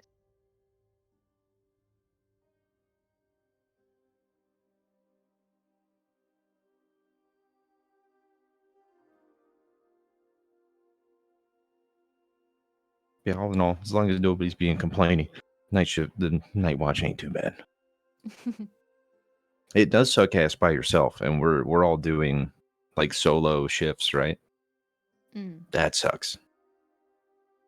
Like an hour on guard with someone else goes by breezy. An hour on guard, like staring into the night, is the longest hour of your life.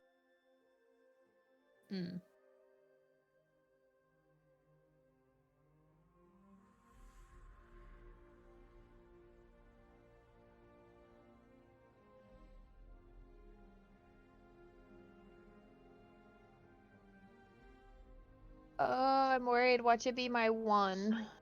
The random bit. Fuck. I think we One cleared time. random encounters. I think we're good. He said that we have one random event. Oh, Yeah, that's why he said I take a didn't hear break so that. he prepares. Listen, it'd be alright. I don't even know when you're being talked to.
All right, I am back.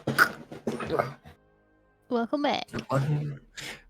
All right, is everyone here? Or did some people have to step away as well? Hello.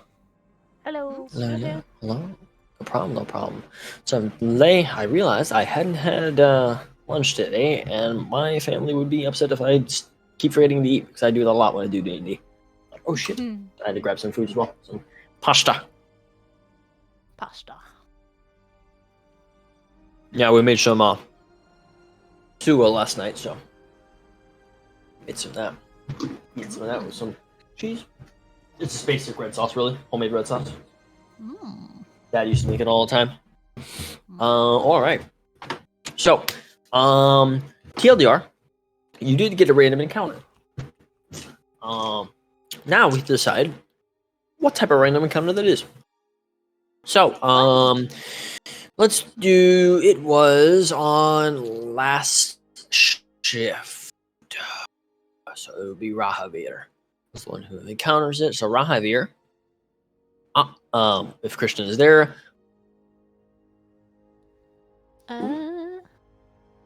is he there? He's not there. He's Oh, in the let me just- bathroom. No problem. Wait a second. We're good. I'm perfectly fine to wait a little bit. How you guys enjoying the session so far? Yeah. A little more RP chill sesh. Yeah. Besides Nash brutally murdering that poor deer. I think like after like having his nerves be like set aflame by that dream, he just wanted to hit something really, really hard. Understandable. Sometimes you need just to let out the smash. Let's see how much All damage right. he did. I'm just gonna roll a Yeah, roll damage. See how it there's attack. is. Let's say Wouldn't it's have mattered for. advantage. Oh, I thought that was your damage for some reason. My brain was like, what? Oh, wow. That's max damage. Oh, I'll do it. There's 2d8 as well. 20 damage. Right, I forgot we just might have.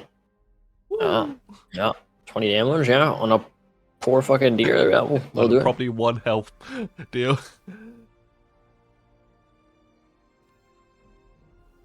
Apologies, I returned. I was in the restroom. No, you're good.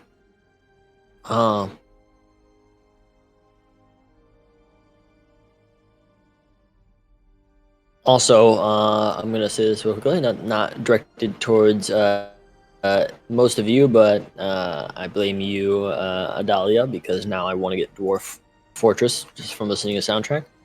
How dare you? I haven't even played the Also- game. I've been listening to it at work, like just chilling while I'm like stocking and stuff, and I'm like, yes, I'm adventuring. Yes. Anyway, yeah, Christian slash Rahavir. The random encounter was on your watch. So my rolls I had- were so good. no, it's not, no, like the encounter was not dependent on your rolls. The rolls were simply dependent if you're going to notice what's going to happen on your watch. But I would like you to give me a odd or even.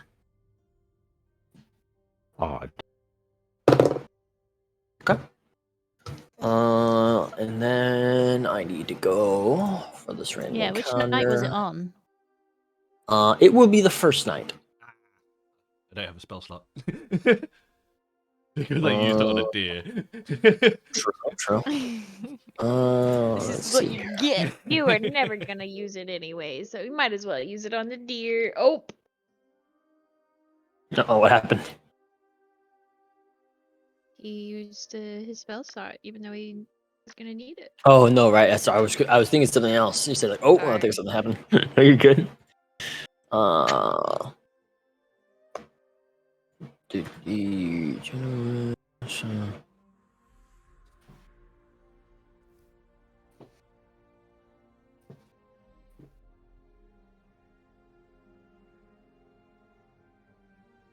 I did everything I was supposed to, right? Like, are you... No, you're good. You're good. You did Okay, everything. I was like, are good. we waiting I'm on not- me? No, I apologize. I'm having sure. to do a couple of things real quick to check because. Oh, gravy. I was just making sure it wasn't me. No, you're good. So 6 bone nagas come out of the woods. Ah, shit. You will suffer. We will suffer for having the beacon back. You're allowed to meddle in our plans. You will pay for your insolence, you vile humanoids. Percentage was that. So it would be. I guess I have to also roll to see if what type, which would be. Oh.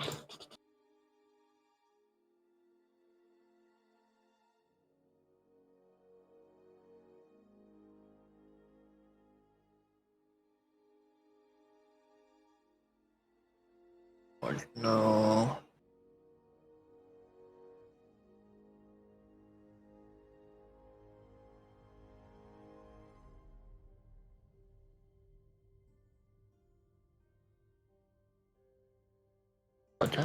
Nope.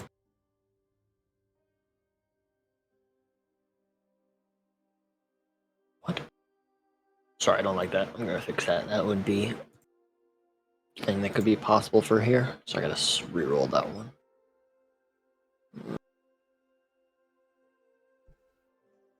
Wait a minute. Young red dragons wouldn't be here. Only adult ones would. Silly me. That's not strong enough. Let's go with ancient. No.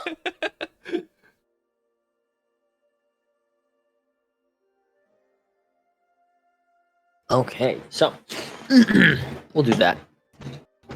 So on your watch, Rahavir, the sun is starting to just finally crest above the skyline in front of you. On the first night, you would have your perception check of 22. So you're quite perceptive checking out this area. You probably haven't been out with a party like this by yourself in a long time. So probably in the first night especially, it makes sense that you would be more on high alert, just, being careful.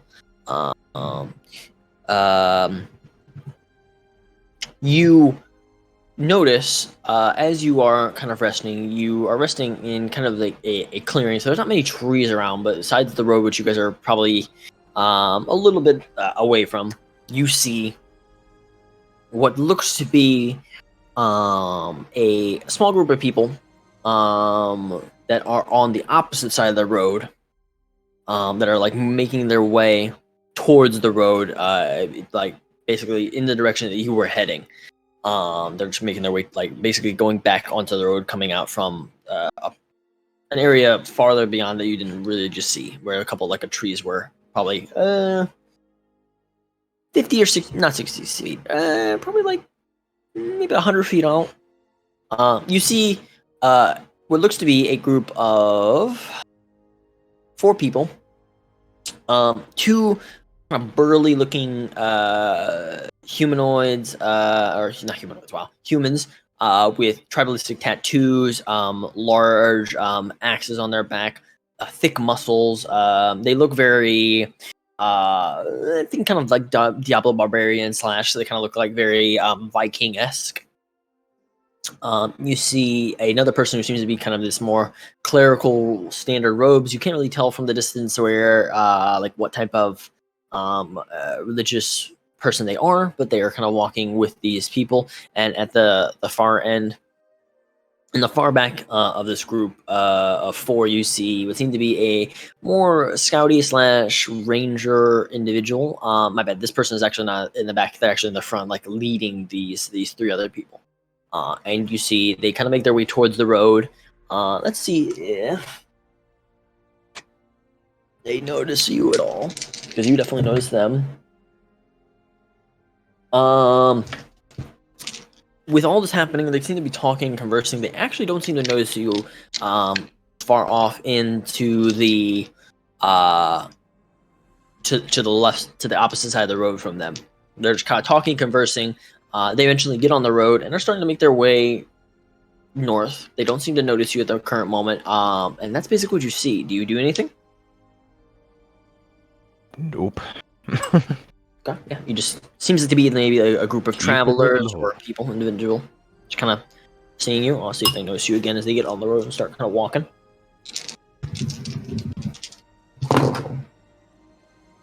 wow, these trolls are shit. No, they don't even notice you. They just kind of get on the road, start walking, and they continue to walk down the road towards the north, kind of in the similar direction where you guys will be heading in a little bit. And within a couple of minutes, they start going and are out of sight. And there you go. What was it?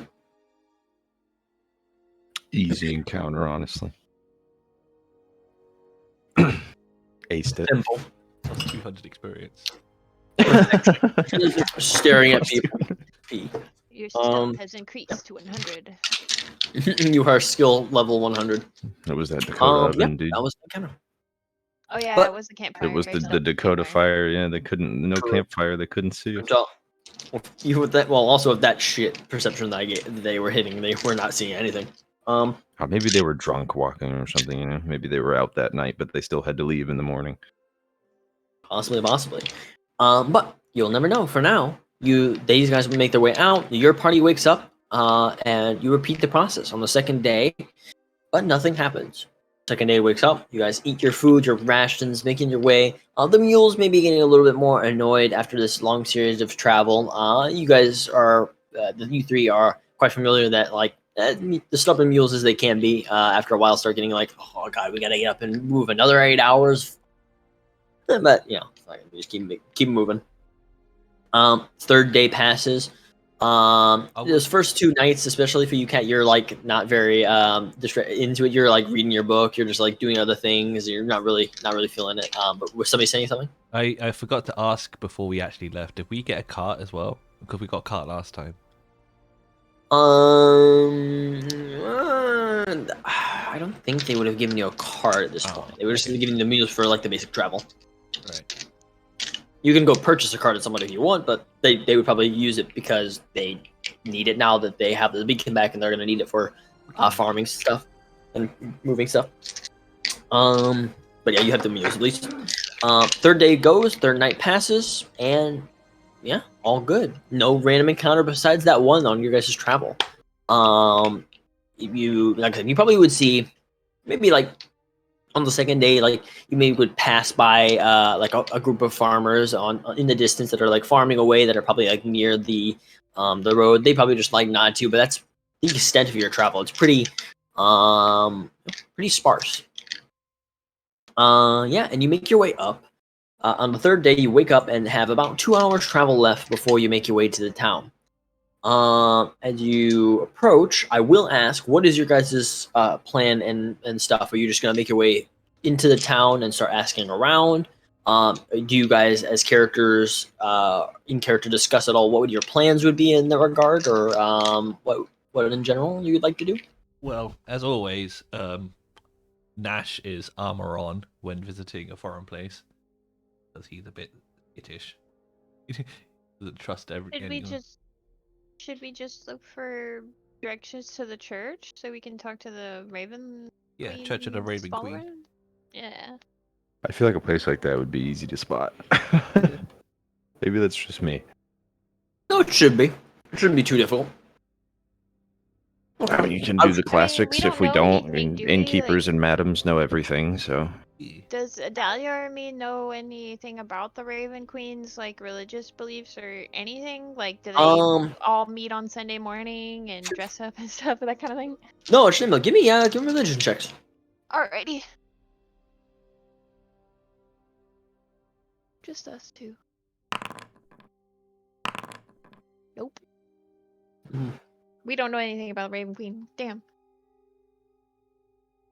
You both know the basic stuff. I thought maybe a little bit more because, again, you were more in tune with the dead, which is typically a more Raven Queen and Phantasma's domain.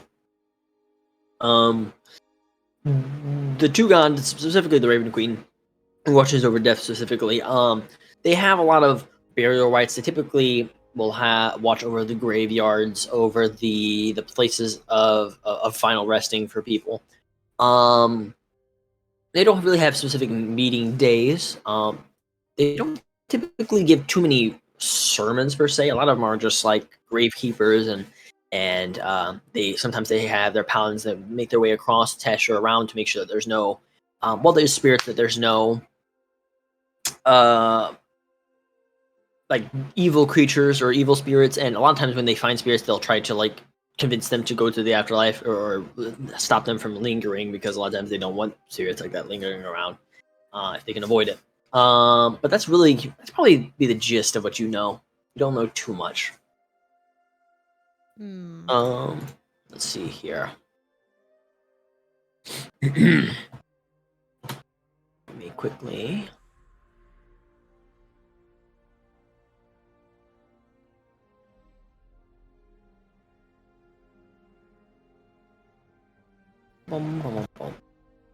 Also, is the Raven Queen, is that a title, or is that like? It's a title in her name. Okay. That is what she's referred to as. It was like, is each leader of this religious sect called the Raven Queen, or is that just her being a badass? No, that's specifically, that is just her title. She is one of the 3 known individuals that has risen to divinity. She's not born in divinity, it was a mortal born into it. Okay. Let's see here. It's just tricks, Mom. What'd you say? It's just tricks, Mom. Oh, she's evil. Though. Oh no. Which is really bad news for us. That's the case. Oh no. She do be presiding over death, so. It do be like that sometimes. That's her. Pulling up the map. She is like a living god, then, yeah. Yes, she is. She's a quite prominent god and a living god. Please tell me she carries a scythe. Some of her followers do, yes. Oh.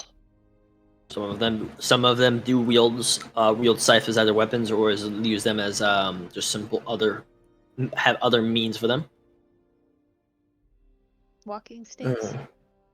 Walking sticks, there's multiple uses for the scythe. Threshing wheat with them bad boys. Maybe carving away at that wheat. Okay. I mean, heck, you can cut your lawn with one of those if you got one. Ooh, true. Okay. Like followers of the Raven Queen are known Michael. lawn tenderers. They tend to the Hey, dead hey. and they tend to the lawn. Landscapers. Yeah, show some respect. Give them a better title than that, huh? Landscapers, all right? Right. Where? Okay. Got my description on that. You are right. There. That's the one.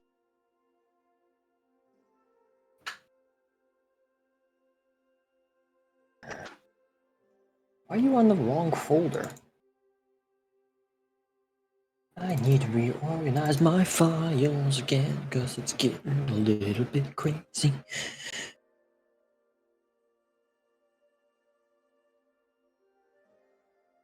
Alright, and then I need to put file for background. Because I can set this one up, and I go, oh, boom, boom, boom, boom.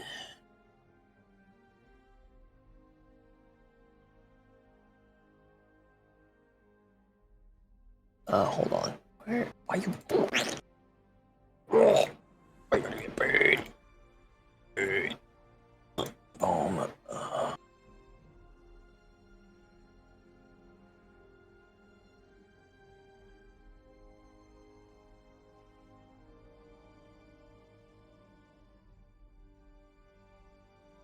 Second. Going to activate the scene. I gotta change the gritties again. 300, I think it was. This one. Nope. Okay. We'll do that again.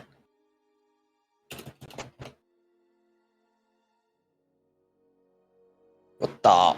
Oh wait, hold on. I did the boo boo. Yep.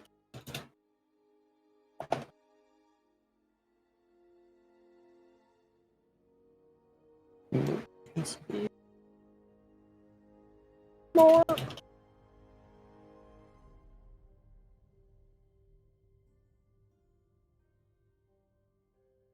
And then I needed to do. Let's do.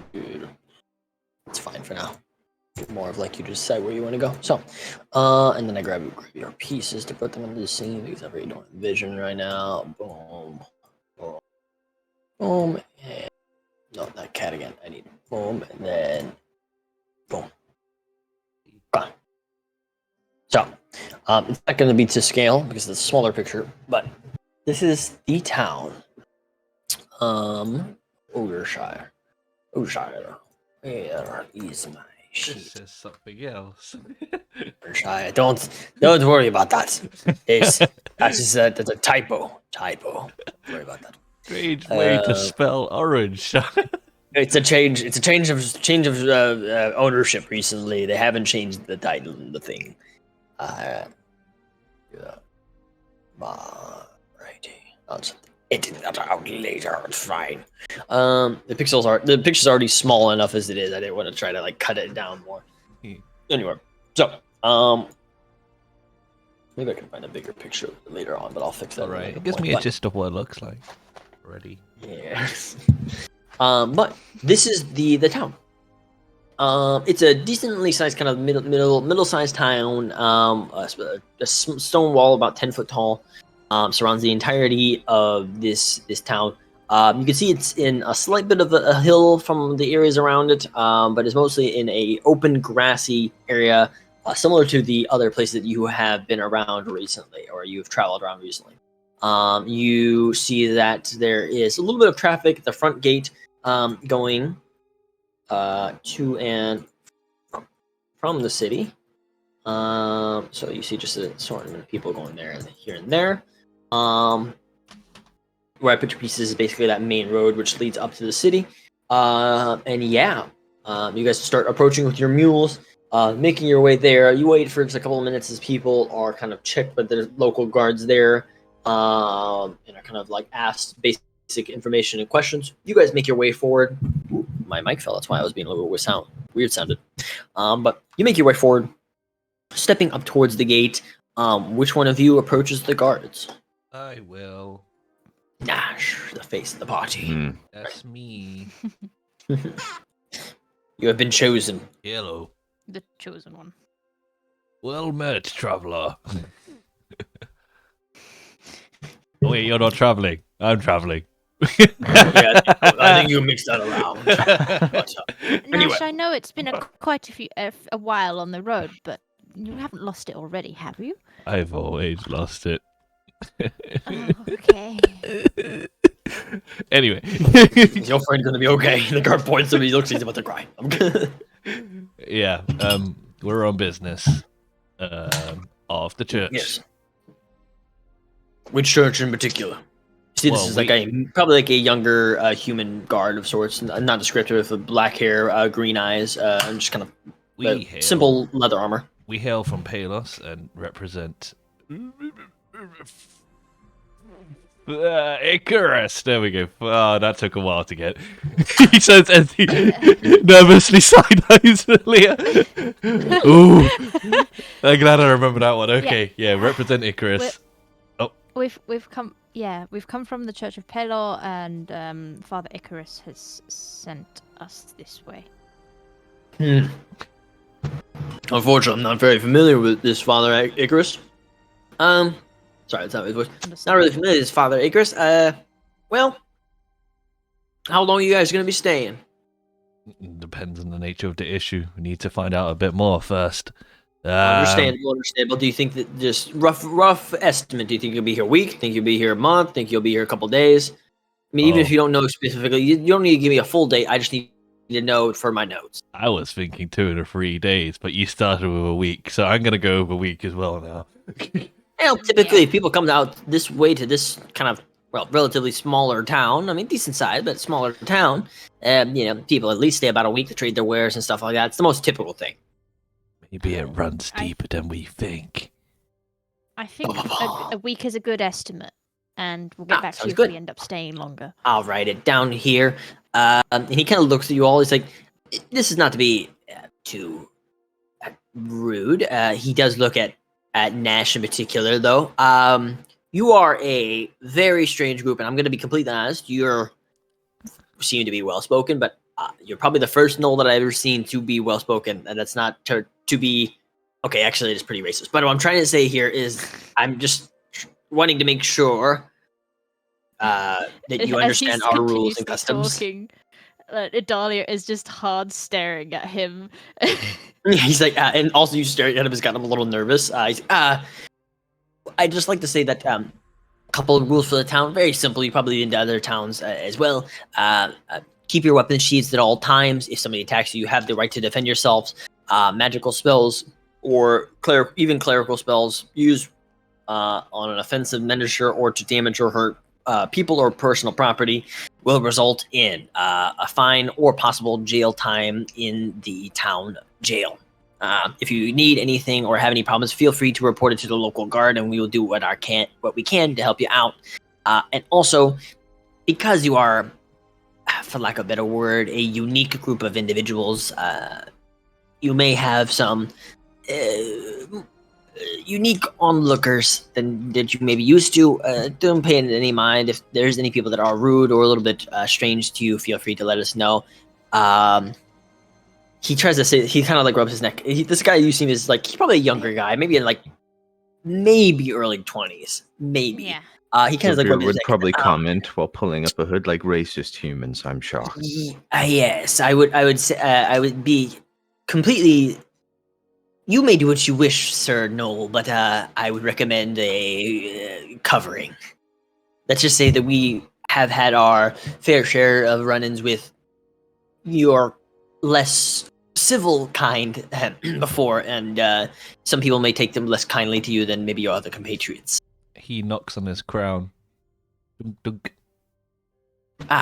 Yes, even if you're nobility, okay, you're good. Sure. And he just kind of like nods. Either way, I'll write this down. Can I have a name specifically for at least one of you, or a party name if you have a group? Well, my name is Nash Windsor, King of the Knolls. Winslow, King of the Knolls. Okay. Good to know. Well, if you are going to speak to the temples and stuff around there, it's the ping again. I can't remember. It's why can I not remember how to ping? Am I dumb? You can hold Hold X's click hand. or hold X's hand, and I think I'm hold dumb. click is ping.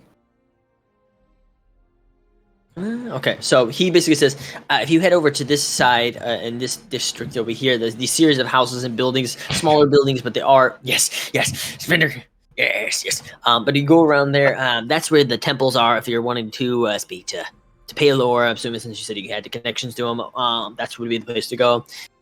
If you're looking for a place to stay, feel free to check out this inn right here, large inn. A lot of travelers stay there around. If you need any of our assistance, the guards building is this main central building right here. The market there if you need to buy anything. Welcome to our town. Welcome to Oldshire. Thanks a bunch, lad. No problem. Oh, no. I'm sorry, Sir Knoll too. By the way, I'm trying to do my job. I'm kind of new. All noted, boss. And what's your name, in case we need to run by something and we can tell someone what a great job you did? I appreciate it. It's just Jason. Okay, Jason. Nice Yeah. to meet you, Jason. Thank you for the warm welcome and the warnings. It's appreciated. Yep. Just letting you Pleasure's know, all mine. I won't be putting up a hood. Dude, your life to live. Anyway, welcome to the town. And he Thank you. kind of whistles up towards it. I can't whistle because I'm shit. But he whistles up towards. Just fucking The amount of times I tried to do it, I suck. 10. But no, he whistles up to the guards. You see in a 10-foot tall wall, there's like a two series of guards. They kind of nod and they seem to look or call over to somebody on the other side of the wall. The kind of large wood doors are opened up and creaks as they drag against the kind of pavement / gravel that they have set out. And you make your way in. You can already hear the rustle and movement of people. You'll probably hear about maybe like 10, 11 in the morning. So people are starting moving about their day and going about their business, selling their wares and talking to the people that they need to. Also, I'd like to apologize. This building right here is not the guard place. The guard place, if you want everyone to speak to guards, it would be this tower. This is the kind of like the main family that rules the town or runs the town. But Okay. anyway, you guys make your way in. The door is closed behind you, and it is up to you where you guys would like to go first. Nash turns to the rest of the party as they're walking in. It was actually went a lot better than I thought it would. Yeah, it did. Well, I I vote. don't know what he wants from me because my ears show through my hoodie, so I really can't, hide. I vouch that we go introduce ourselves to the small temple of Palo first, so that we have someone to vouch for us if we have a bad run-in. Good idea, yeah. Yeah, good suggestion. All right then. All right. All right. Real quickly, as you make your way there, I have to ask Rahavir, are you getting the itch? Could be. All right. Just wondering. Just interesting. I know you're not a rogue. I've been so thinking that's- about it. Okay. Just wondering if you think about it. I'm just interested as a DM more than anything else. Anyway, Keep the old papers peeled, maybe loose coins on the stones. Yeah, you never know. Like that. Revere steals a child. It's Mine now. Human babies, mine. Oh my god. Finders. I will raise you to be I will raise you to be one to steal more money from me, and I will create an empire. I will say probably no qualms about it because he doesn't like the one human that he had a lot of interaction with from the ship. We didn't really get along, so he'd probably not too fond of humans as a whole. Understandable. Myself and Vidin Dusk were not the best of friends, and he's like Understandable. his representative of humans was him, and he was kind of shitty. So Also, yeah, I'll leave it to you whether or not the people that originally captured you when you were a kid were humans or not. Probably more like, wow, that was. Sorry, guys, I'm 24. I still haven't gone through puberty. It's a thing. You basically hear. I leave it to you if whether those guys would be humans or not. Humans are the most prominent, so it would be likely if you don't have any particular people in mind. But yeah, so that would probably also have some negative connotation of like, humans can be a little bit assholes, yes, which they can be. It is from the experience that we all have. So anyway, let's see here.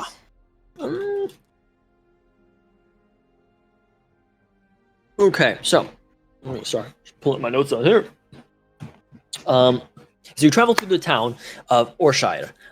You see that immediately as you make your way in, the group that you are causes some head to turn, some people to look in your direction. Not only that you're adventurers, but you are a strange group of adventurers making their way to the town. You definitely hear people that start kind of whispering, spinning, just keeping notice, and word starts to quickly travel among the people kind of moving through their day. Again, it's not any looks of negativity or hate, though there is. Nash, you as a gnoll, you do get the looks of a couple people like, what the fuck? Like, prejudice, why yeah. is he here? It is natural. And it is kind of something that people do it, and probably even towards you, can't like as a tabaxi sometimes have the tendencies of being. Hold on, dog's being weird. Tabaxi sometimes, which your original race is, even though it's not your that race which you currently are, sometimes have the negative connotation of being a more of a thieving thing. So a lot of people kind of look at you guys as like, what's going on here? Kind of what's this band of crew here? Give me 1 second, I gotta figure out what they're freaking out about. What's going on? Huh? if only they knew that it was me that was the thief. I was gonna say, Misdirection. They're all How watching the ironic. cat and picking pockets. How ironic. If too much attention is on me, I usually go invisible. So I don't think he's much of like a cut purse or a pickpocket. I think it's just like stealing things that can be seen. People leave things out and forget things a lot. Like walking Yeah. past a food vendor and grabbing an apple. Yeah, like that kind of sticking it thing. in You your know, mouth. just you Is your snag it name as you Aladdin, go by. perchance? Gotta start. All right, guys. Dog was freaking out because other people were out. Street rat. Dog be Okay. doing that. Okay. Start That's singing right. the That's street that's rat 2 dogs song. for 2 different people today. I was shouting at mine earlier. Yeah. We're just Dog, saying the it's dog be do that sometimes. misdirection. It's Say misdirection they're of watching the. thievery. Yes, they watch the cat, but it's me they should be watching. It's like I I say need keep your eyes attention. on the from knoll me. with the floating crown. I was like getting a little bit more specific. He's probably not in the ways of like no cut purse shit or like pickpocketing. Like that's too aggressive. You know, always goes bad. It's like people forget things, people leave things out, or like Understandable. Hey, Cat Leah, was saying like steal fruit as you go by a stand, something like that. Yes, Nash. might be better you take the lead for this one, seeing as you're wearing the emblem of Halo. And Yes, Lord Pelon. yeah, I shall do so. Yes, and You she haven't met switches him yet, positions have with, you? He's with great. Nash. you go on ahead, right behind you. Yeah, you are. Right. We're walking toward the establishment, right? Yep. Just give me 2 seconds good here. thing I'm is, gonna if do you- a- Furl out your wings, I can actually hide behind you. She just flexes her wings out. I Like am this. hidden Yeah, I'm sure the Like- humans will love that. like a chameleon. I Me too, don't me think too, you're me like a too. chameleon. As but- wings, they just look turns these massive wings unfurl. I could. I Just I hit a could do a bypass magic on the way. trick with her wings. If you think about it, I could do a magic trick. You could hold up your wings, and then I could walk behind you, and then you could put your wings down, and I'd just be gone. Ta-da! You could. Uh huh. You could. You could Okay. do street entertainment. I feel like that will be something left for later if we need Yeah. the coin. Yep. And a good way to so- gain the populace's favor. Okay, well, I'll get the music working here in a second. Until then, you guys see here. Make your way to the towards the areas where the temples are set up, which is towards one of the corners of this city of Rennie. Orshire. You make your way over.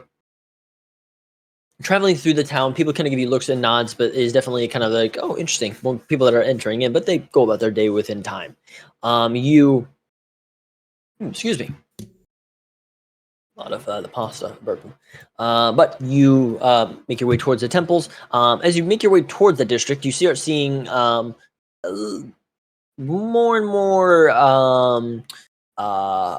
religious kind of attire, or people of different beliefs that are kind of making their way out of the different buildings, probably waking up or getting the area cleaned or prepped or set up. You see temples to Abdar, the god of cities and basically of law and order.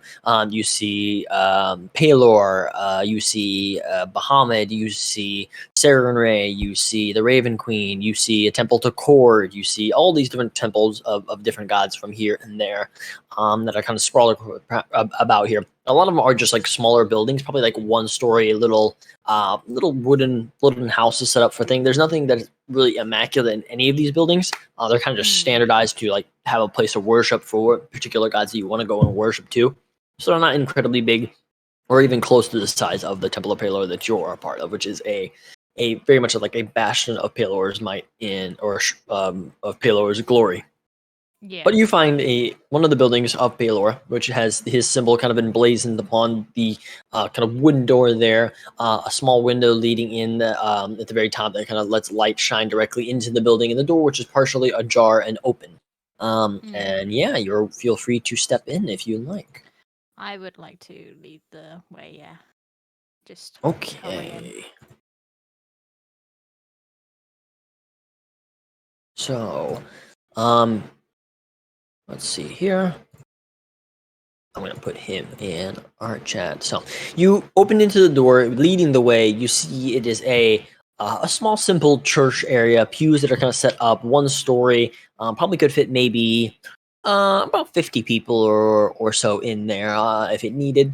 that would with a tight squeeze, and you see a small wooden pulpit at the very back of the temple, where you see that it is about 2 people in this area moving around. One seems to be a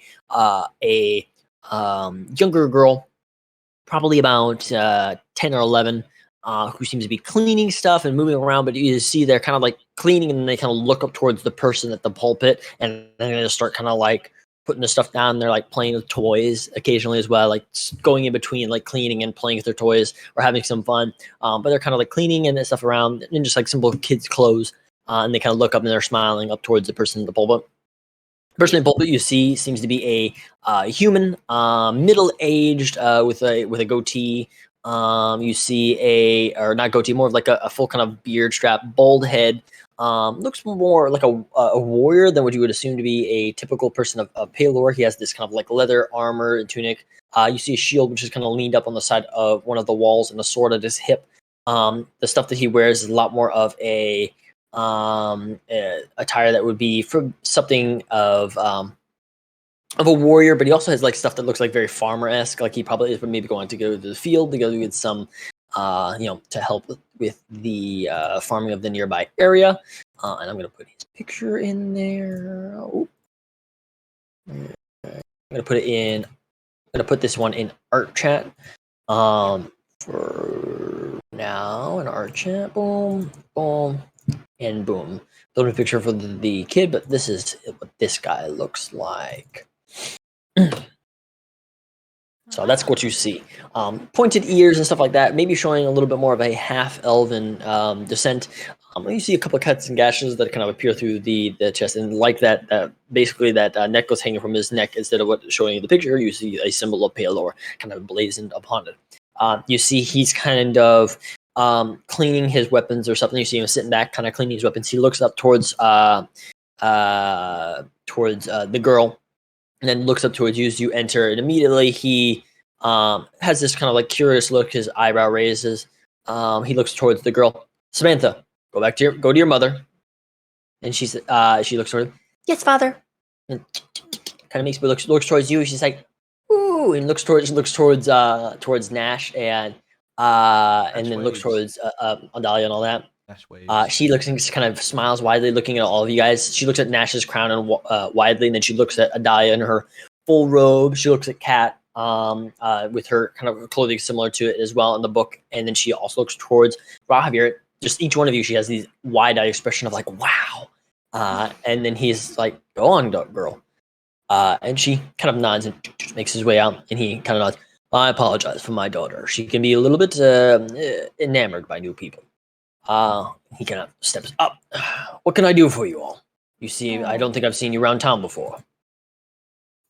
Do not worry about her. She's perfectly fine. It's what children do. True. I am here. Well, first of all, I would like to inform you that the Church of Pella down the way, southwards, has returned. It's finally got its beacon back. So. Seems that. So you mean Icarus's establishment? Yes. I'm Adalia. I'm from Icarus's establishment. He walks forward and kind of goes over to shake your hand. Yeah, she shakes it back. Okay. I thought it would be great news to share with you, in case you wanted to go see for yourself. But second of all, I'm here with my party, and she like gestures to everyone, who are all good people. They've all been very helpful.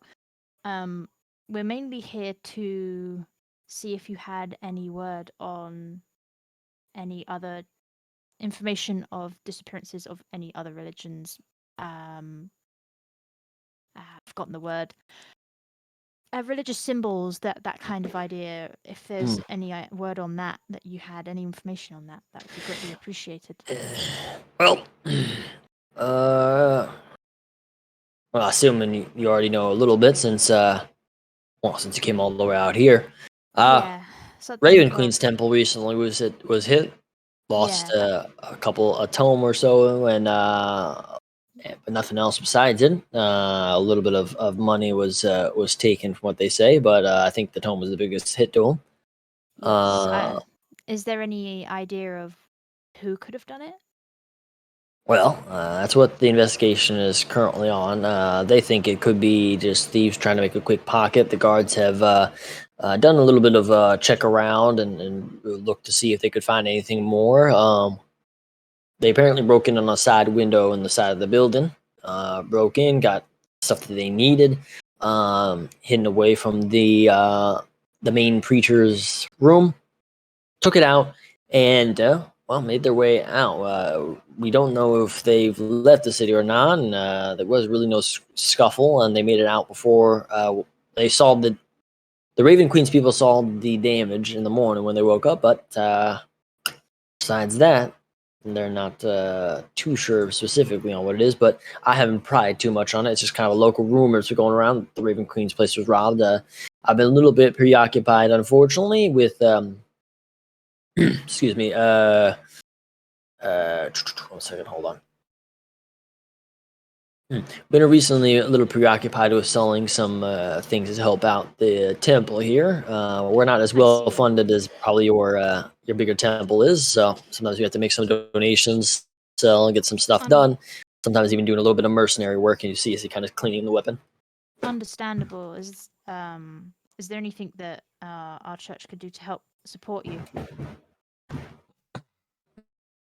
We're good, dear. I'm saying it not like we're impoverished or anything. We just have to we have to make ourselves useful around here. It's a town where we're together in that way. I see. I just wanted to help if I could. Raises his hand. Oh, you're. Yes. By the way, name's Silhorn. By the way, SYL, and then Horn, HORN. I'll put it in our chat. Silhorn, name's Nashia. You look like you've been out and about and know how to knock a head or two when it comes to it. I'd like to ask about general hobgoblin and goblin activity in the past 6 months around here. What's it been like? Huh. He kind of looks you up and down.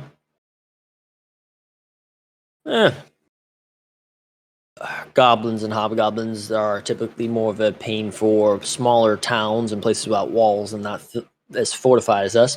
We don't have that much problems as of late. Maybe some of the outward farms and stuff would be better suited to ask that question, or if you want to talk to the local militia, they may know better. Unfortunately, last thing I dealt with was let's see here. Last thing I dealt with some troglodytes that had taken over a recent a cave that was being used for excavation, getting ore, minerals, and all that. So I'm not really too familiar about the goblins and hobgoblins. Gotcha. Besides the recent, just little skirmishes that we occasionally have with the buggers. Yeah, none sighted inside the walls then. No, we're pretty fortified, and goblins are too chicken to take care of it, and hobgoblins aren't strong enough to take on a full fortified city. They need a lot more than the groups that they typically travel along with. Alrighty. It's just I only asked because in our previous endeavor, we have evidence that hobgoblins and goblins can be bargained with in some way to do the bidding to steal such artifacts. So, yeah. Huh. Well, I wouldn't be surprised. Hobgoblins, surprisingly, are quite stealthy. Goblins, they are also as well. And they will... Well, they'll work for money, but a lot of people will as well. I think this was a little more organized. From what we could tell from a little bit that I've known, they said that they looked to be more normal-sized humanoid footprints and all that, but they weren't able to identify more besides that. That did it, along with the fact that it seemed to be a group, maybe about 4 or 5 people.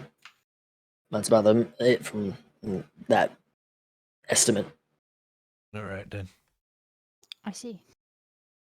Sorry, I can't be more help with it. I've been a little bit busy, unfortunately. No, that's all good. No. Yeah, your any information is helpful. Well, the least I can do is offer you a place here. My place is yours. You feel free to stay here as much as you want. Unfortunately, church isn't much of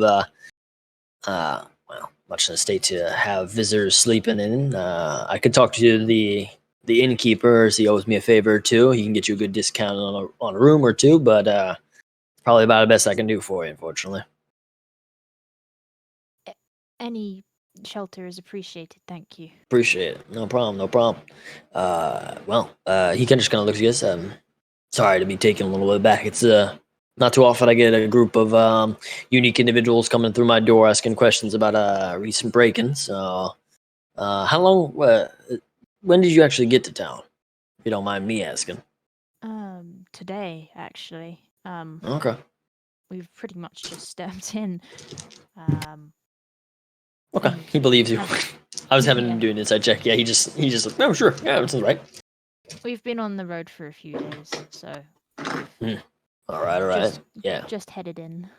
Well, this only happened about a week ago, so I can't assume that if word traveled that once it happened, that time frame and all that. Oh well, whatever. Just thought I'd ask.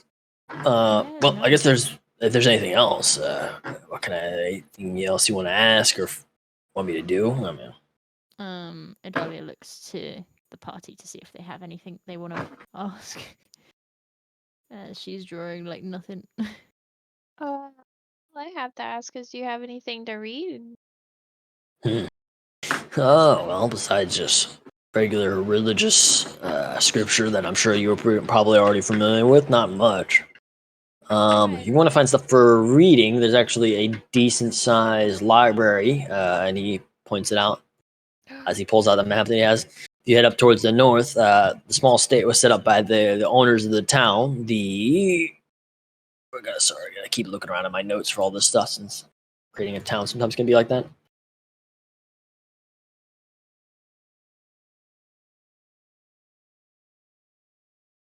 I'm just gonna look at Adelia with pleading eyes, like, can we go there? Can we visit? Go. Sure. I'm sure we have enough time to look at it. I just want to take a glimpse at the shelves just to see if there's anything I haven't read. Go for it. I'm you- not going to stop you from Could you doing keep so. it to evenings by any chance? Because we're risking the trail going cold at the moment. Yeah, Mm. absolutely. All right, thanks. Believe the library is funded by the Krullerbo family. Group notes as well. They're the ones who basically run the most wealthy family in the town. That was the one that originally set up the place, but they're the ones who have basically paid for the library in full for the most part. It's not a thing that you'll find like in the capital and all that, but it's actually pretty decent for the nearby area. So if you're looking for books up there. Knowledge, Hog. Feel free to go there if you like. See if you can find anything that's strikes your fancy. I know my daughter likes to go there. She's more of a reader than I am. To be honest, I actually learned to read around the same time she did. So Aw. Hmm. Well, it's good you learn, because it's a good skill. A lot to learn. true. Not one I really had much use for when I was growing up on the fringes of the of Valhurst, but you do what you gotta do. Agreed. Good to get Um, out of a situation and get to a small town where you can truly, have a family. Yeah. He just says yeah, but you can definitely tell like there's a little bit of a painful memory there, but he just kind of just nods and agrees. But yeah, he just kind of looks and says, "Well, anything else I can do for you?" Again, my recommendation would be talking to the Raven Queen, then also talking to the militia. They'd be your best bet. Maybe even the family of the Kurobo family would know more. If I could spare 10 minutes of your day, if that's all right. You can have more than that. It's not like I'm doing much right now. Oh, okay. I just finished the mission. Could you just walk across the way with us and introduce us to the whoever runs the Raven Queen temple? Yeah, sure. Just because you know who Icarus is, but I don't think they're gonna know who Icarus is. So True.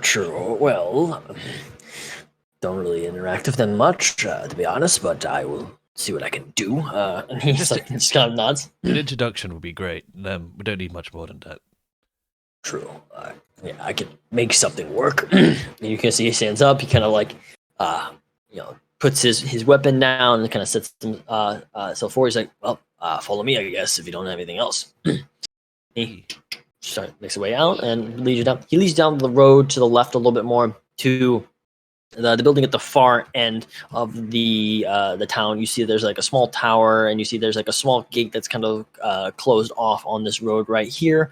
And you basically see that there is just a small cemetery that's been set up right there, as well as you see the symbol of the Raven Queen. The house itself seems to be made of kind of a dark oak, a lot more of a darker tint to it. There is like a lot more of a somber look to the building and the place as well. Door is currently closed, unlike the building of Palor, where this individual was at initially. But he makes his way forward, kind of knocking at the door as you guys approach. You see as the door is opened. You see. Let me grab their picture.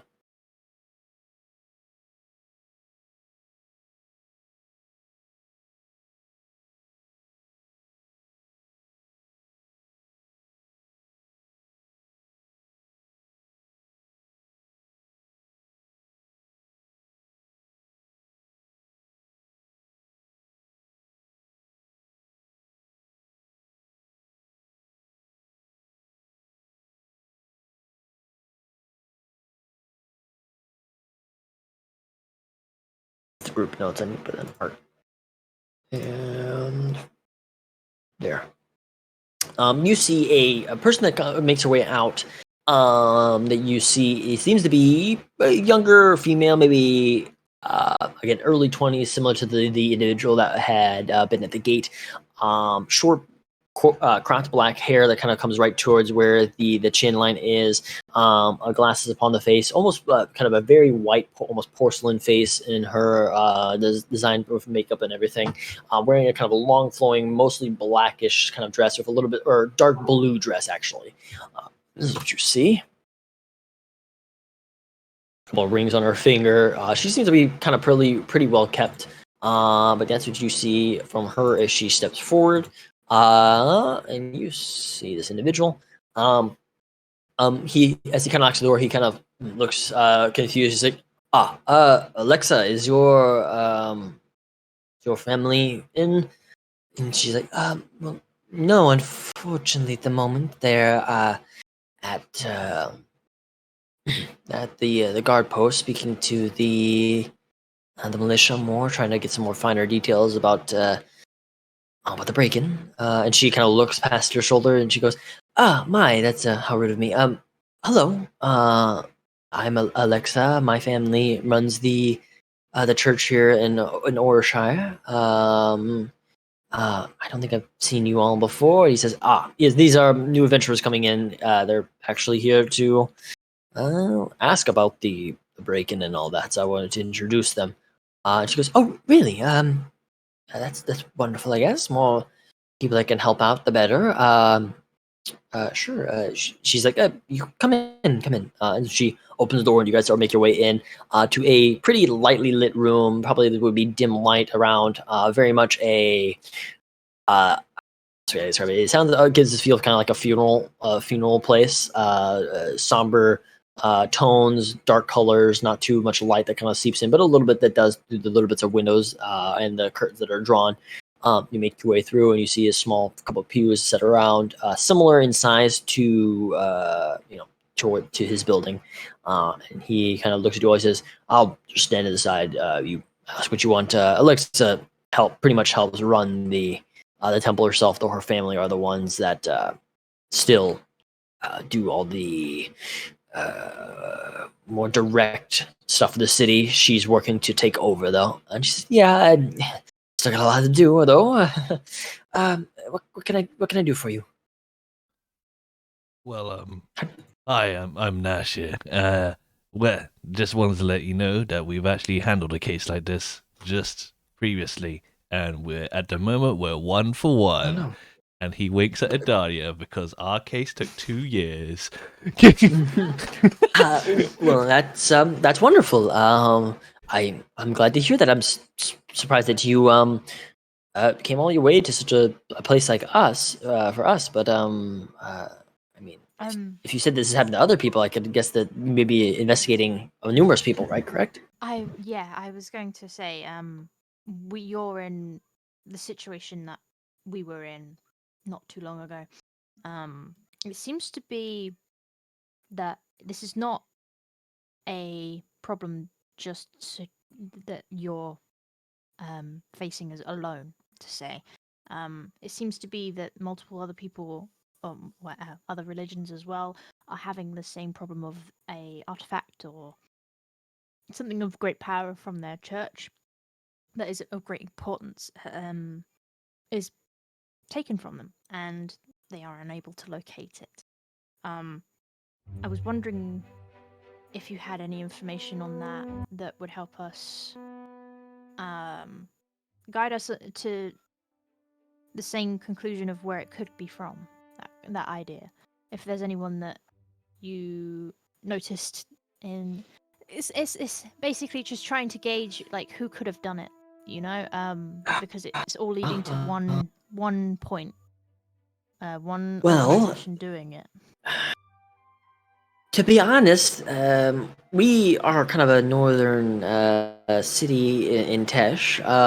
We've had a lot of travelers in the recent months, but that's probably because of the tournament in Valhurst, people coming into our place because of a bigger city, and that they can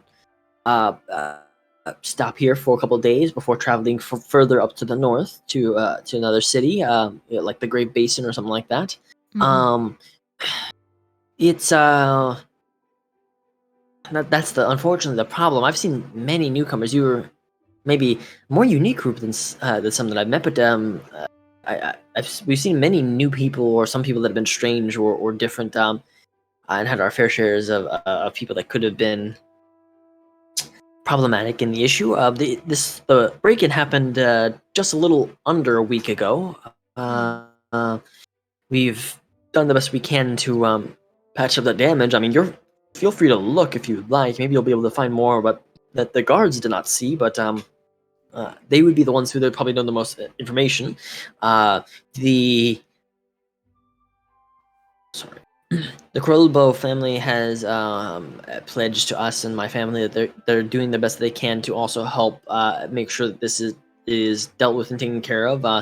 Since they have always been a guardians/stewards of the city, and this is the first time a temple has been defaced since I can remember. That it's definitely causes a lot of a commotion in the town, and probably some unease that you may have even already noticed from people around the city, which I apologize if you've had to deal with since this break-in, and since no one has been captured. I'm sure everyone's on edge, feeling that there's got to be somebody, probably the newcomers that came in, that caused the issue.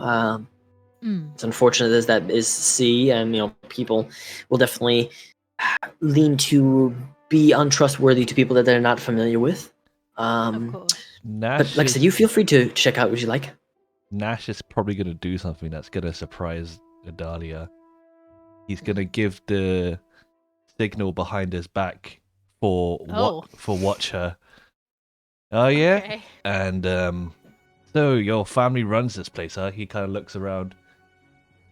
Is that quite difficult? Not too difficult. We help with the passing of the dead, and we do the best that we can in turn to them and give them the rights and make sure that they are properly purified, to make sure that there is no possible tampering with their that could lead to their remains, or maybe a resurrecting of their bodies. That can be something that can happen if necromantic energies were involved. Luckily, that's something that's very uncommon to find here. It's not too difficult. We're a decent sized place, but not like a large capital city or anything in that regard. Your family always run this place? Since I've been born, it's been run by my family for at least 2 generations now. Or, I would be the second. No, I would be the 3rd generation. I apologize. Can I give an insight check to Nash. Yeah, go ahead. Adalia. So yeah, this is the routine that Nash and Adalia usually do. You just trying to see how honest they are and how they present themselves. Yeah. Revere's staring awestruck. at this beautiful goth lady. No Well, words, just just generally- sparkly-eyed staring. Yeah, Generally she's trying to- definitely. Sorry, go ahead. I was gonna say, just generally trying to catch her demeanor, whether she seems to be hiding anything, that kind of idea. Yeah, no problem. Yeah, you can give the insight check. You also also meant to mention that she definitely doesn't. You've seen some maybe Raven Queen people. They don't really keep themselves. They don't really show their features. They don't really wear too much makeup. This person is definitely somebody who does not let the general thought of the Raven Queen be the thing that defines her. And definitely she stands out, even though she still has porcelain skin, she probably doesn't see the sun as much as maybe other people.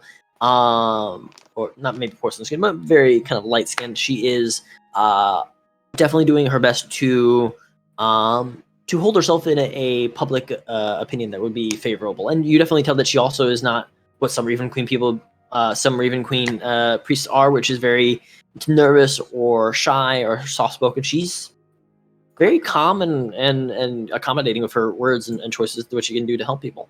You're like lean to Adalia, like, are all priestesses of the Raven Queen fetching young women? There certainly are more of them, but none of them are usually as wonderful as this one. She looks at you up and down as you examine her. She does. You do the same. I'll say you don't really gain the sense that she is lying to you. You do see the sense that while she senses this demeanor of somebody who is being very calm and cautious, like you are looking at her, she's checking you guys up and down too. It's not like she suspects you as being bad about anything, but she's definitely checking to make sure your demeanor and like if there's anything that is off. But she's definitely not.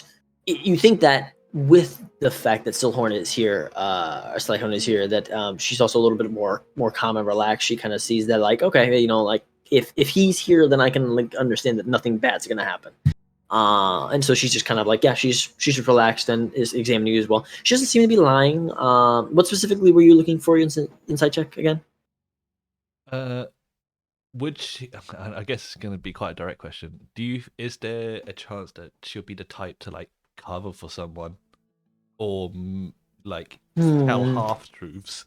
If that makes sense. When she gives information, do we get the sense that she's given up all the information that she knows, or is she like? She holding seems to be back? direct. She seems to be speaking to you in a very respectful and proper manner. With Adalia's check, you can tell that she is probably holding stuff back, but maybe it's because it doesn't look like she's like holding it back because she's trying to lie to you per se. We don't know her. Yeah, Okay. it's kind of the mindset of like this is more personal. I'm not sure how much I should tell people I just met, even if they do have a introduction, especially about a break-in. That kind of like looks bad for my church, you know, kind of thing. Yeah. But yeah, she doesn't seem like she's lying.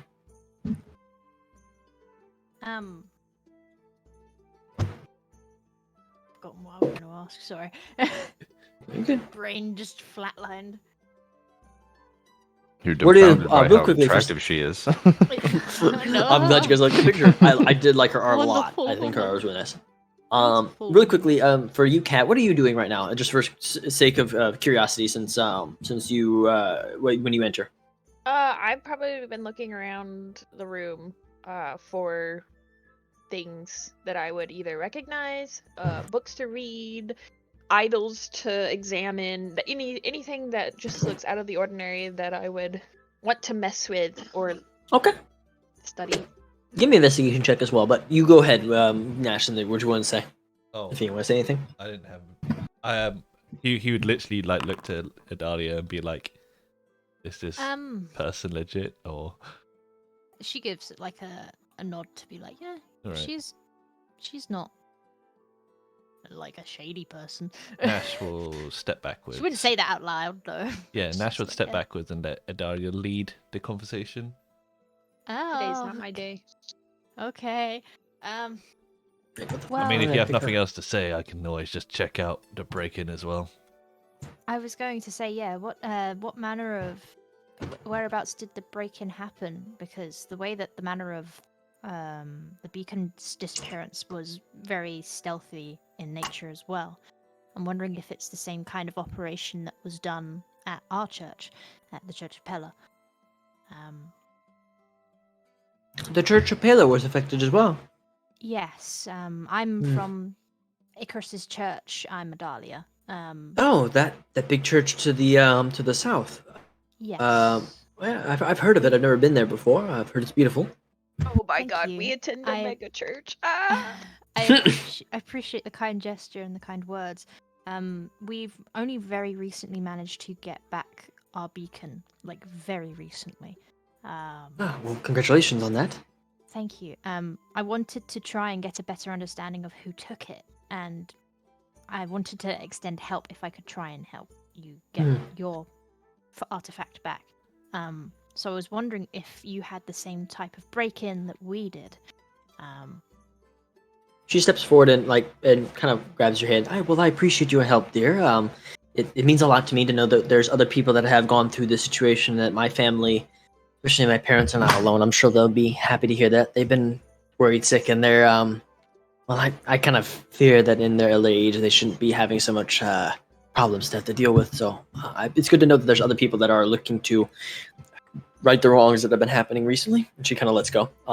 But here, let me show you. Like I said, if there's anything I can do to help, I will. I'd love to see this resolved as quickly as I can. It's just my parents are, and you Your see, parents she are? kind of looks towards Silhorn. My parents are still very protective of me, and while they do want me to lead them in showing the rights, they are. This is kind of shaken them, especially that they were in this place and we didn't even know anything about it, and something terrible could have happened to all of us, and we would have known. I understand. Yes, it was quite uncomfortable coming to the realization that someone had managed to sneak under our barristers, our roof, as quietly and stealthily as they have been able to as well. But would it be easier to converse with them if that would make them more at ease, or? To be honest, at this point, I would like to be able to help more, and I'm about not much of a fan of being an invalid to them. So, if I'm going to lead this church at some point, it's time to actually be able to start doing some things. So, here, come along. Let me show you. Like I said, I won't be much to help when it comes to the investigating part of it. But I can at least show you the area and open doors for you and what you know. Thank you for bringing them to me, Silhorn. By the way, no problem at all. I'll be back at the temple. I need to make sure that my daughter's not causing any trouble and everything else to go wrong. Feel free to come back if you need anything. Excellent. Much appreciated. Thank No you. problem at all, friends. Good luck to you, and have a good one. I'll talk to the innkeeper, by the way, for you as well. What was the names again? Or name again? I can leave for him. Nash's party. Nash. No problem. I'll also tell him that he'll give you a good accent. Go ahead. I'm Adalia from Icarus's church of Pela. Sounds good. I'll just let him know. I'd like to think that whenever he says Nash, people think it's like Nash as in this, which is quite a common surname. But it's actually Nash. He's probably gonna think that Like way. the gnashing of teeth, son. Yeah. Yeah. Yeah. You see, he kind of walks out, his hands in his pocket, kind of leaning back, and just kind of makes his way out. And yeah, looks at the leaves to the left. She's like, "This way, Nashville, Tennessee." Yeah. Nashville's so good. I want to go back to Nashville. It was such a good place to visit. Anyway, I was there. Being Oh. observant of Revere. Oh my god! yes. That's what How's he's Revere been thinking this of. Oh. entire time? Say again. Look at Rob. I was gonna say, I'm looking at you, Revere. How have you been? Just checking up on you. Oh, is she still there? Because you're not getting a word out if she's still like in eye shot. No, She's she probably still would in have walked my- away. She's like leading the way, but she's not directly next to you. Adalia's basically just glancing back at you, just kind of giving you a nod, like, "Are you okay?" You've been quiet for a while. She says that we're not normal, but I mean, has she looked in the mirror recently? Like, what human has like pasty porcelain skin like that? I'm just saying, she thinks we look weird, but She definitely may has have been- makeup on for sure. You may have been the most beautiful human I've ever seen. Are I you thought smitten didn't with her? like humans. You're just like pulling hood over face. He's out of the building. He's like, nope. Walking away. Cat, Blushing. are you smitten with her? It does It does look like that. I was seeing the same thing. What color does Rahavir his look the- like when he's blushing? No, okay. He Say maybe evaporates. sweet smells, you know. Like, 'cause I think Evaporates. the smell's supposed to be a big part of his moods. What do you smell like a yeah, rose that's the petal? point. How does he smell right now? Mm, What is happening right now? I don't know. I just feel like it might be something you'd notice, especially you with the dog nose. What I'd is imagine it'd be like lavender, maybe. Because I was thinking when he's like coming into town, like surrounded by all these terrible humies, that he's just probably trying to smell awful to keep them away so they don't even come close. It's just like acrid, horrible, like, you know, like sulfur smells, like that Yeah. terrible egg smell, you know, like don't even come close to any of us. And this one would probably like the smell you probably would get. I would assume would be something like when you're smoking meat, like this like applewood. Sorry, wow. I guess I'm going through puberty all today. Fuck me. Wow, it's terrible. I'm sorry. But it probably like when you're smoking meats and you have like applewood or like cherry wood, you have that kind of like that little bit Yeah, of like hints warm, of yeah, good feeling smells. Those- Yeah, warm and fuzzy a nice inside. candle. Yeah, the bit hints of of vanilla, sandalwood. stuff like that. Yeah, sandalwoods, those, all yummy. those soothing kind Yummy. of smells. This is certainly a lot more pleasant to be around, smell-wise. Wow. Staying Oh my stinky. god, that was you this whole time? I just thought it was Nash had picked That's up what a the- scent from the You woods. guys caught like the backdraft that was like walking away, and it just like blows back. What a But yeah, I'm precious gonna baby be boy. following this lady. As soon as Goth Priestess is not visible, he was out. Oh, so I made you bigger, Nash. I forgot to do that. Thank There you go. I was like wondering, I was like, why is Nash small? Why he looks like he's like a chihuahua here? What's happening? I'm meek now. I am big Nash. I have grown. Mine's not Anyway. updating. Anyway, And I don't even was that? see Nash. He's invisible now. Refresh it. Yeah. Mine How do I disconnected. refresh it? Oh, just like, okay, I'm gonna reload in. yeah, you I might- mean, like we reload. don't even have a map, so. Well, we have. That's true. like, You a have just the town map, Oh, there we go. Yeah. It updated. Yay. but it should have your pieces and everything. Yeah. But Alexa kind of makes her way forward. She shows you to basically like the building itself has about 4 windows, 2 on the left, 2 on the right. In this kind of like open area. Most of them are closed, but you see the one that is partially open because there is like still bits of kind of a broken window. There's no broken glass anymore, but there definitely looks, you can tell that there's a window that has been broken that has not been fully fixed yet, probably because they want to have it not be too tampered with into the crime scene. You do see that there's like planks that have been set up in that to kind of like block people from just easily just like climbing in if they wanted to. Nah. You see that, and she says, so they broke in from the window from what we know of. Then they made over their way to my parents' room. My parents were not here at that night of the burglary. They went into their room, broke into one of the chests, and stole the religious tome as well as a little bit of monetary stuff. But that was it. That they didn't try to touch anything else from what we could tell in that room specifically. They may have tried to do other things, but feel free to look at if you'd like, if you can find anything. All right, Idalia Idalia, definitely will. have Nash, fun with the use your nose. have fun with the questioning as Nash like approaches the crime scene and then sits cross-legged on the floor and then starts ritual casting all of this shit. Woo! Oop, Okay. and this. Ooh. So And where were your parents on the night then? Our parents were out of town at a nearby farm.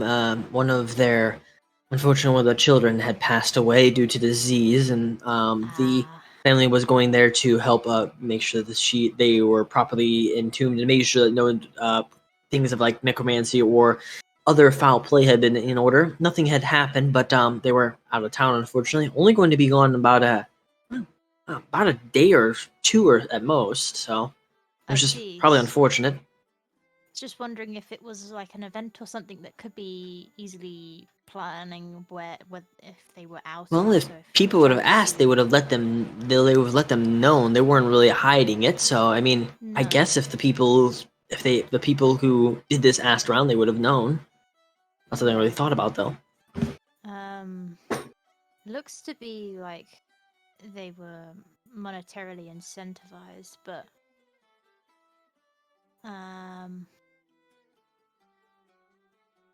regarding the tome, what is its usage for your church? I'm trying to gauge whether or not they would have a use out of having it. It was a thing for religious ceremonies, for different castings of burial rites. Sometimes certain very specific ones. We don't always use it, but it is typically used. I guess my parents didn't think they needed it for this particular burial, but that's why they left it here. I guess they also wanted to make sure in case they had been, God forbid, attacked in the, or God's forbid, sorry, force habit. God forbid that they had been attacked on the road, that would have been lost. Yeah, I see. But it's basically mainly a ritual book. It has religious scriptures as well to it. It also holds a piece from one of the original tomes created by some of the first followers of the Raven Queen around the time of her ascension many thousands of years ago, when she rose from mortal coils to become one of the gods that we know today, taking over the original God of Death's position. And would that tome parchment, in particular the element of that original tome, would that have or hold any kind of yes, of course, monetary value, if you were saying, yes, but the religious connections is yeah, of course. Yeah. I mainly asked due to how the nature of and she just bats an eye over it now. I mainly asked due to the nature of how the beacon was that we mainly use it to amplify the way that the crops can grow, that kind of nature. So it was more, I feel like the reason ours was stolen was because of its power. I was trying to gauge if what they would get out of stealing your item. Well, the page itself was holy, and on top of it, it allowed for game math. It would allow for one individual to cast the hallowed spell once per day without having to use a spell slot. So really? it would allow for that, and if you mean of a powerful nature in that regard. I see. So wait, what was it able to cast? Sorry. Oh. A hollow spell. Hallow. 5th level spell. Jeez. Ooh. Okay. Without using, 5th level spell once per day without using a spell slot. So again, valuable. What is that spell? What does it do? I will. Celestials, see if we can pull it elementals, up on here. fae, fiends, and undead can't enter the area. Nor can creatures okay. charm, frighten, or possess creatures within it. I'm just wondering what they would want that kind of spell for. Other than obviously like to sell the item as a monetary value, right? If you were going to use that item, what would you use it for? Okay. There we go. If you would like to see what it is, that's the whole description, because it's a big spell. So if you have everyone to look up to what that would be, Where am I looking? it's in the chat. Is it? I can't see it in the chat. Should be. Hold on. Let me just delete that then. Should be showing up. It's just me or not. It might have been like to a DM. Certain things Let me can have just- vision. Let me just do this instead. Get link. Woohoo! There you go. Woohoo! Thank you. That also works. Thank you. Yeah, I guess I actually made it private. That was my bad. Can you Anyway. find an extra effect to the item? Use the effect. So it is a pretty extensive thing. Real quickly, Nash, no good or evil detected, no poison or disease. Divine sense does not have a strong or an aura of something in celestial or fiend. or undead, from what you could tell. You do sense. See, 1 second. I mean, imagine if you used a daylight effect on the beacon. You do detect good, I guess, in this place because this place is hollowed as well. By bad, that would be something you detect. You also detect magic in this place just in general because of the place that it is. Very, very faintly, I will say that you detect what would be 2 forms of magic. Initially, you think that this is just stuff that is just connected to the church, but then you think more specifically this is something different than that. You detect what is illusionary, and then you also detect what would be transmutation.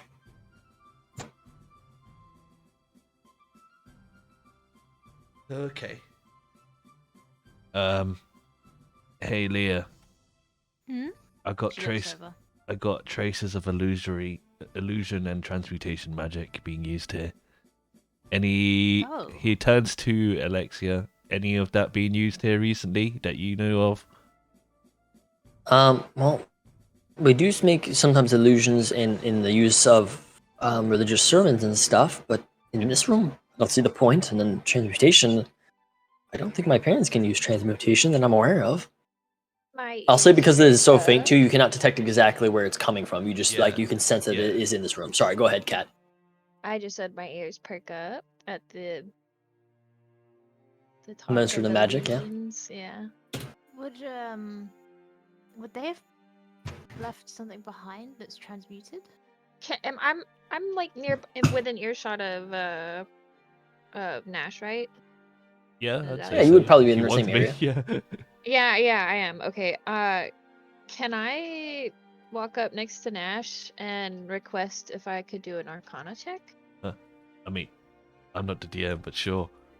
Well, I don't know. I'm like asking you, like, hey, Nash, you think it's a good idea to do an Arcana check if this is illusory magic? You would ask if you think this is good to maybe check around since I have knowledge in it. Yeah. Yeah, Go for just it, to be yeah. helpful.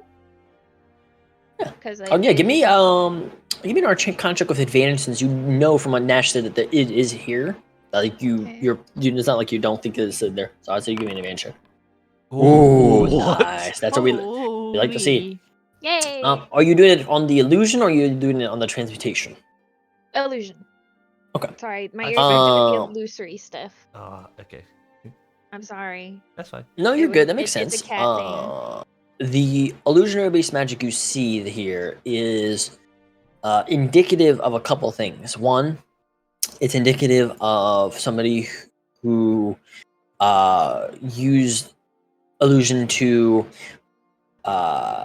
create something that was not there for the basis of illusion, which is illusion in its own regard, but it's not like somebody cloaking themselves. It's more like they were trying to like create a false thing and they did it at some point for some reason or another. And then secondly, you also detect what is the first thing I was talking about, which is like somebody cloaking themselves. You detect pretty obviously that somebody used an invisibility spell. Okay. So there's 2 types of illusionary. Like illusionary was used in both aspects here, and the reason you got that was because of natural 20. Something that other people probably would not have known. Information to both Nash and Adelia. All right. Well, I got the invisibility part, but the second part is actually pretty useful. Great. Alexa kind of at this point in the steps forward goes, "Oh well, I didn't know anything about that. We had assumed that they could have used maybe invisibility spells since nobody saw them exit or enter in the area, and this area is patrolled from time to time." Alexia, is there any item in this room that you don't remember being here before? Or something that's not out that's something that's out of place where it usually wouldn't be, or I'm gonna give her a roll. Ooh, okay.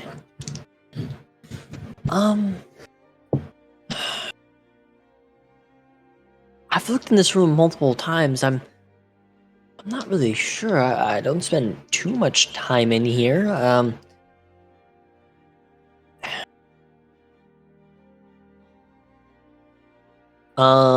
If you, she says, I'll help you look, but that's about it. Basically, she rolled to a point like if you want to investigate to try to find stuff that in this room in particular that may be off or not what Yeah. it's supposed to be, I'll give you advantage. That's what she rolls with it. But I will not say that she herself will be like, oh, this is something, kind of thing. I would help, or Dahlia would help with looking for that. I'm mainly looking for anything that looks slightly off, in case they've planted something here as something to cover their tracks or to keep an eye on things, considering that this is where they stole it from. Would I make an investigation check?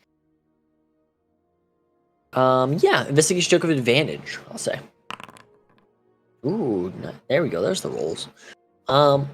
So you take a look around. As Cat's looking at the intelligence spell, Nash is focusing on his spells. Rahavir is taking a look at Alexa, and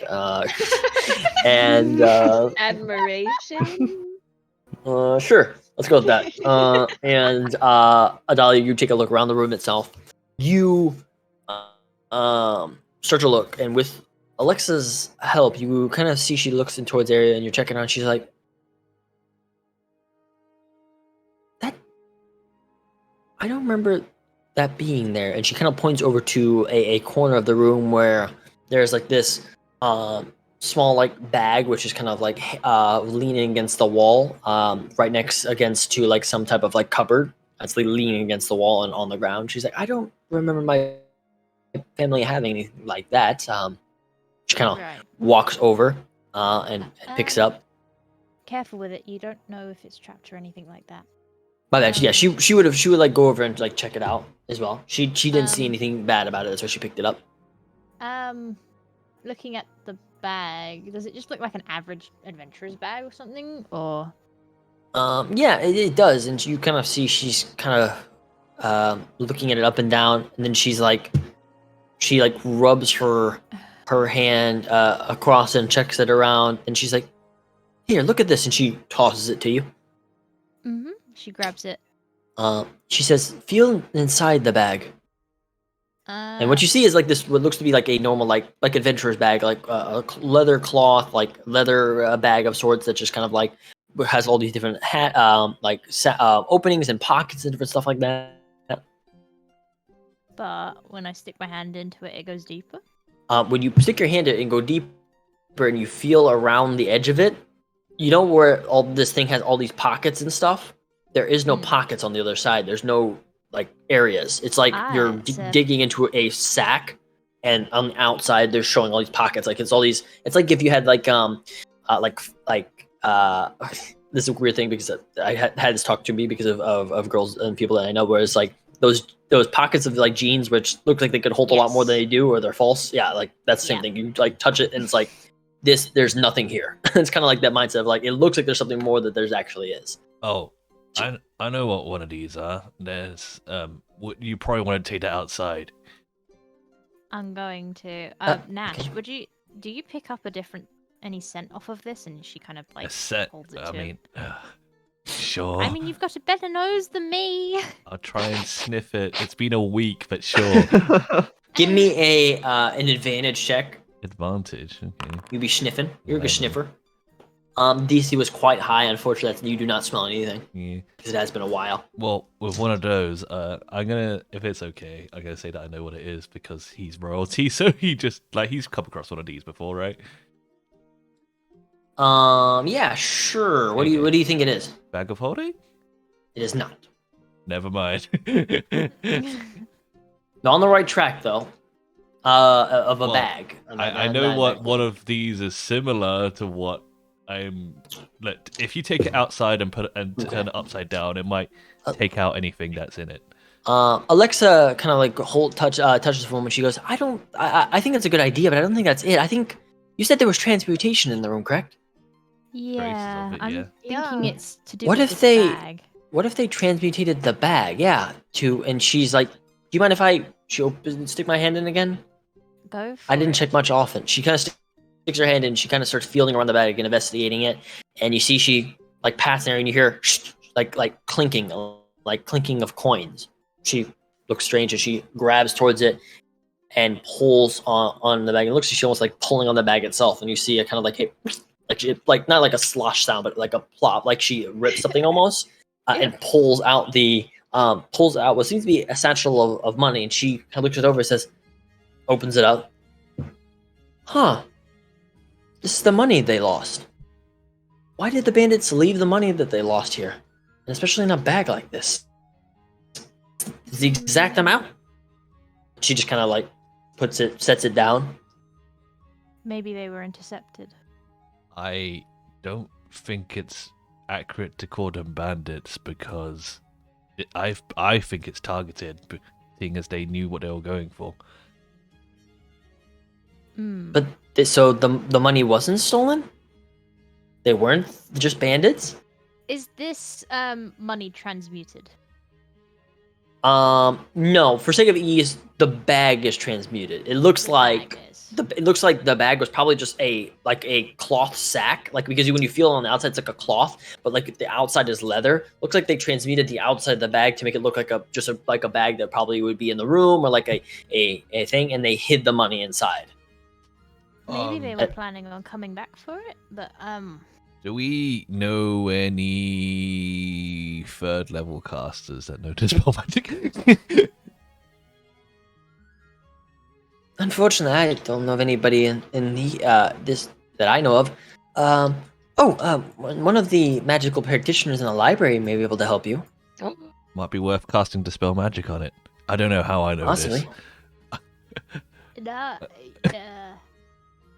it's a good thought. You're smart, Noel. 12 intelligence, baby. Yeah. He's being Gives a some pat on shit. You seen the Yes, shit. very smart. Real quick. Good boy. Gives him a Scooby snap. Adalia loves the snout. Adalia, give me a wisdom check. Just roll a d20 and add your wisdom modifier. Wisdom ability check? Yep. And then, what was it, sorry? Just add your wisdom modifier. So d20 roll and add your wisdom modifier. No proficiency, no nothing. I can just... Oh yeah, I forgot you could do that too. You're done. I'm dead. My bad. I'm dumb. Yeah, I've used that. So 12. A occurrence that matches this is when the beacon was stolen. No money was taken from your church. That's why I say it's targeted. That's not my Nash Yes. voice. So That's why I say that does it's tar- confirm. That confirms what Nash is and what Icarus was thinking is that this is a targeted thing. And that probably what you're having to guess is that these people, quote unquote, took the money to make it look like it was a random bandit thing. So that way it would be a lot. They would think that it's random bandits instead of a organized like thing, which would give them more time to appear as if they were not part of the people that have been stealing artifacts. This is definitely a targeted attack. You know. Nash is still sat crisscross applesauce on the the floor, and then he's taken out a notepad and he has a pen out. They're like, well, with the hollowed spell, like, if it's targeted, there's an off chance that this is all connected. Imagine if you use the daylight part and he like circles the Beacon. daylight part on the hallowed spell on the beacon. It's just maybe it's like a combination of artifacts can achieve something even That's greater what I than was... 5th level. That's what I was thinking. If you need these specific items, they each have a specific role to fill, correct? Beacon is to do with sunlight, the hallowed spell from the tome. I'm wondering what other artifacts that they've stolen and what they're using it for. This is why I wanted to know who specifically is, or try to figure out who it is, because it's like, what are you needing these items for? Well, if we know that goblins and hobgoblins are involved again, then we definitely, we can safely assume it's very much connected.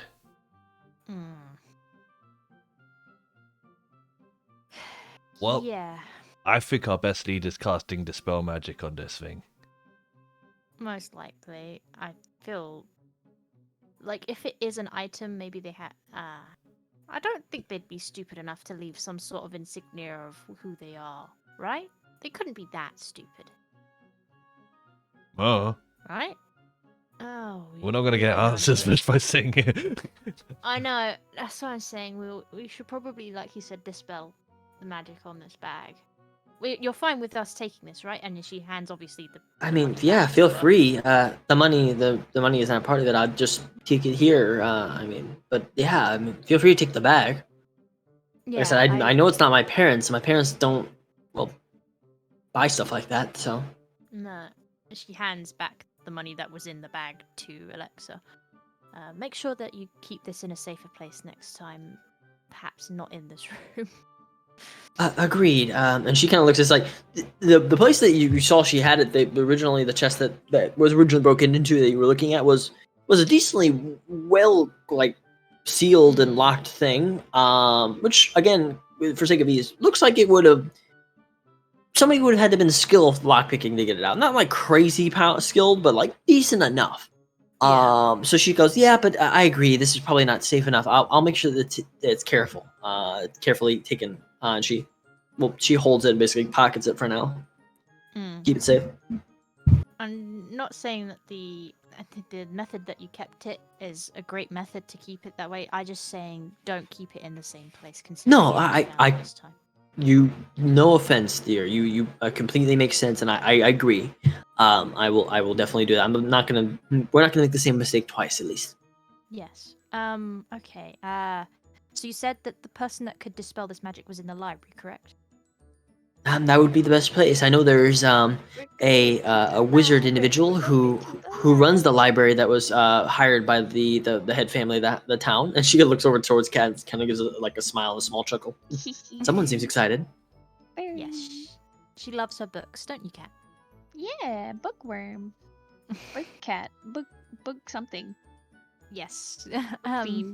I was too in my younger years as well. I unfortunately, when Yeah. having to learn so much more, I haven't been able to read as much as I wish I could anymore. She kind of I looks do. upset at that.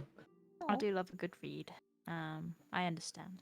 Okay, thank you very much. I think this is as much as we can gather from here for now. If you do come across any more information, please do write it to Father Icarus at the Pedal Church. I'll try and get to it. I will. You guys will be in town though, correct? For a little bit longer. I intend to stay here for a little bit longer, yes, with my group. Well, great. If there's anything I can do to help, let me know. Since you're helping my family so much with this. I know Silverhorn said he was gonna help you out, so that's good. But yeah, hopefully I'll see you around, all of you. And she Hopefully. smiles to each one of you individual, and then she looks towards you, Rahabir, and does the same and smile. Oh. She's not been showing it the whole time, but she is definitely aware that Rahabir has been kind of looking at her out of the corner of her eyes multiple times. It's the only thing he had to do while everyone did magic. Yeah. things. Does Revere have proficiency in thieves' tools? Monks I don't- typically don't, if I remember Yeah, correctly. he might have Unless taken a this is background. background, maybe. Might Yeah, have taken a his background. background might have it. Also, for When- clarity, she's a person with. She knows that she doesn't like flaunt that she's people, but she knows she is a good-looking person, and that people look at her, so she's like she's aware when people are staring at her, kind of the mindset. Go ahead. I mean, he's What probably you were doing that thing the whole time, where it's just like is staring at her the whole time. But then, like, if she looks, he like looks away, Oh, like, with yes, it, like shit. just like something on the wall, and Yeah. like crouches and looks at the floor, like there could be footprints. Like saying. There must be. No, I she's got you. doing nonsense. But yeah, I think when we rolled randomly for what thing I got like alchemist tools. Unless I can replace those somehow. I guess I'm gonna have a look at the window very quickly before we leave. Can I'm not proficient in thieves' tools, but I'd like to see if the window was tampered with and And like yeah. broken into quietly, and then it was broken to make it look like it was a poor job, like a bandit job, to support the bandit claim. Ooh, I got I that. wanted to look around for stuff like that because I'm like generally thievery inclined, but not like I No, I don't understand. know. But everyone No, was I agree. doing magic Rahavir, give me things. an I didn't want advantage to check. interrupt. And No, you're good completely. Give me an advantage check, Rahavir. on what For now? perception or investigation, I'll say. If I can choose, I'm picking perception. Do it. Let's say you can choose this time. 21. Hey. Okay, I was looking at like door Hey. frames, windows, like anything, like Thievery anything like that. numbers. You used to cause a little bit of trouble with Tempest, probably. I'd assume you would have. You Naturally. know when somebody is intentionally trying to create a mess, and when somebody is done something by accident. This is, unfortunately, people when they do something by intentionally trying to cause chaos, there is a little bit of almost like set thing or rudimentary feel to it that seems off. Like almost everybody has this tendency when they're trying to do something. If you're actively trying to cause like a problem, it's going to be easier to detect than if not. If something just happening, accidents, random acts of accidents are almost impossible to just completely replicate. This is an act of somebody who was, like Nash had said, or like Rexy was saying, intentionally tried to make this look sloppier than it was meant to be, and you can tell that easily. Well, it's done well. That like probably people like a local guard probably wouldn't notice, but you can tell like this was meant to look this bad. And as you actually check a little bit more, you see that the window is broken, but you notice what Nash probably would have detected, that was the transmutation was actually not just in the room, but you actually see part of the stonework has been transmutated Oh. next to the window. It looks like probably somebody transmutated the stone, went in that way, got the stuff, hid the gold, went out, broke the window, and then retransmutated the wall where they originally came in. Wow.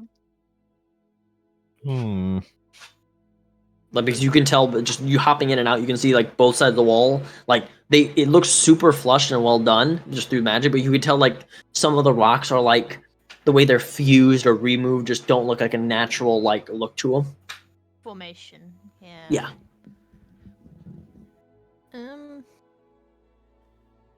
Does Ravier like relay that stuff to us? But yes, I would confirm his assessment, but then I don't know what like finding that magic would look like for him because he's not really magically inclined.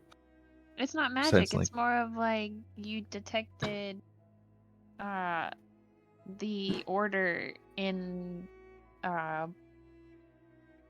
The chaos. Somebody who tried to order in the chaos, the false chaos. And also, like, to what Kat was saying there, you wouldn't detect the magic. Like, you wouldn't, like, say, this is transmutation, but you would look at the stone and be like, you know how a stone looks like when it's cut, when, like, what a stone building looks like, and you can tell, like, when stone is, like, misshapen or, like, oddly cut or weird, like, something's off there, like a false wall, that looks like a false wall, like, that looks off. Even if you don't know if it's magic, it kind of in a way. Right. So, however you want to interpret that as a character, though, it's up to you. I leave it up to your RP aspect.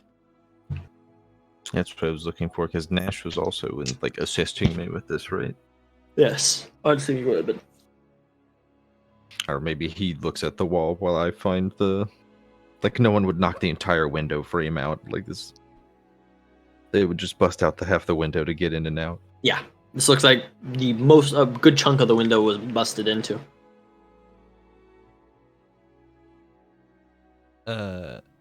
If after that part, are we gonna do like a walk and talk while we're going to the library?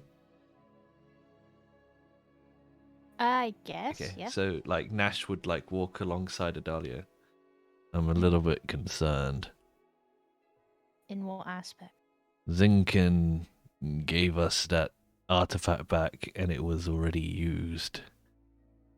Yes, which is what I was concerned about. Why So that it means was used. that whoever, so it might not even be Zinkin that is doing all this. He might have literally picked it up. It seems like too much of a coincidence, but whoever I'm is saying. gathering all of these artifacts, they've got whatever they needed out of it From So even if we Yes. do retrieve this book, it's contributing to a greater problem.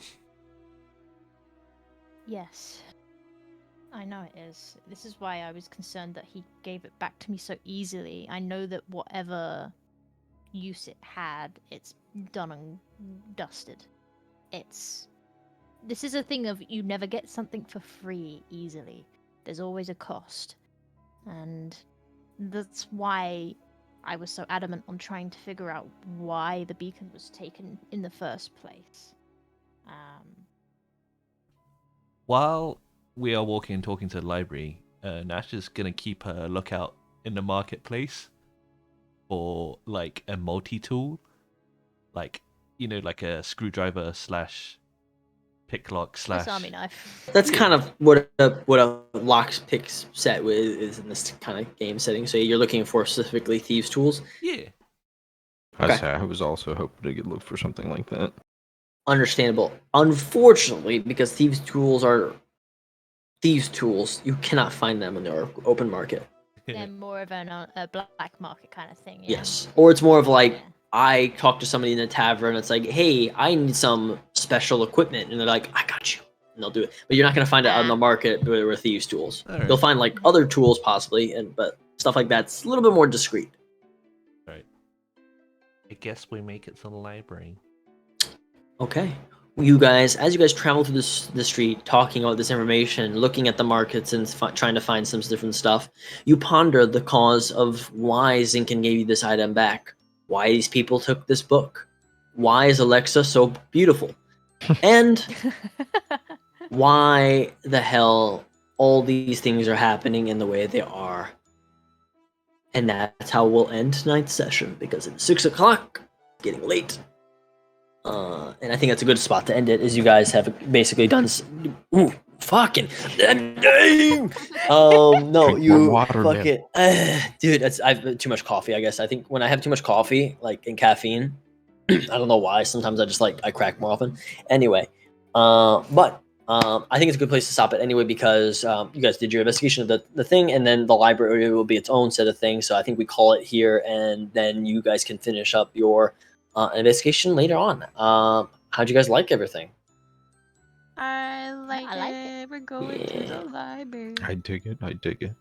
I like I just it. I didn't have Yes. much to do in that place, but it was good to listen to everyone. Understandable. What Nash Funk. was going Yeah. to do is he was going to find a multi-tool and then give it to Revere and be like, yo, make Tempest teach you a thing or two about this. Yeah.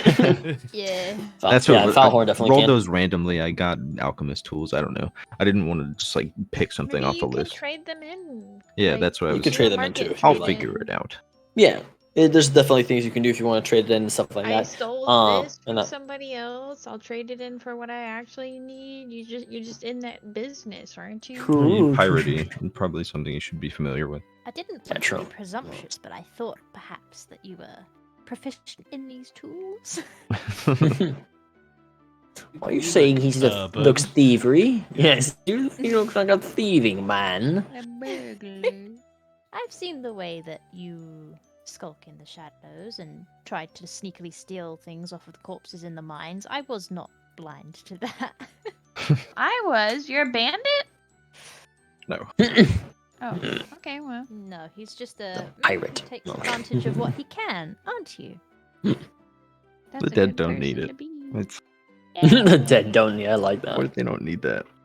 I don't like that shit. All right, but that's a good spot to end it. Let me get some XP for today. No. Uh, Why would you say that? Well, you're. We were the only you ones know, there. urban? Oh, you are not saying what I think And you're saying. getting judgy looks Jesus, man, I'm from from Florida. bird Crazy lady shit is just enough. comes out of my mouth sometimes. Sorry. You can have more than just judgmental looks.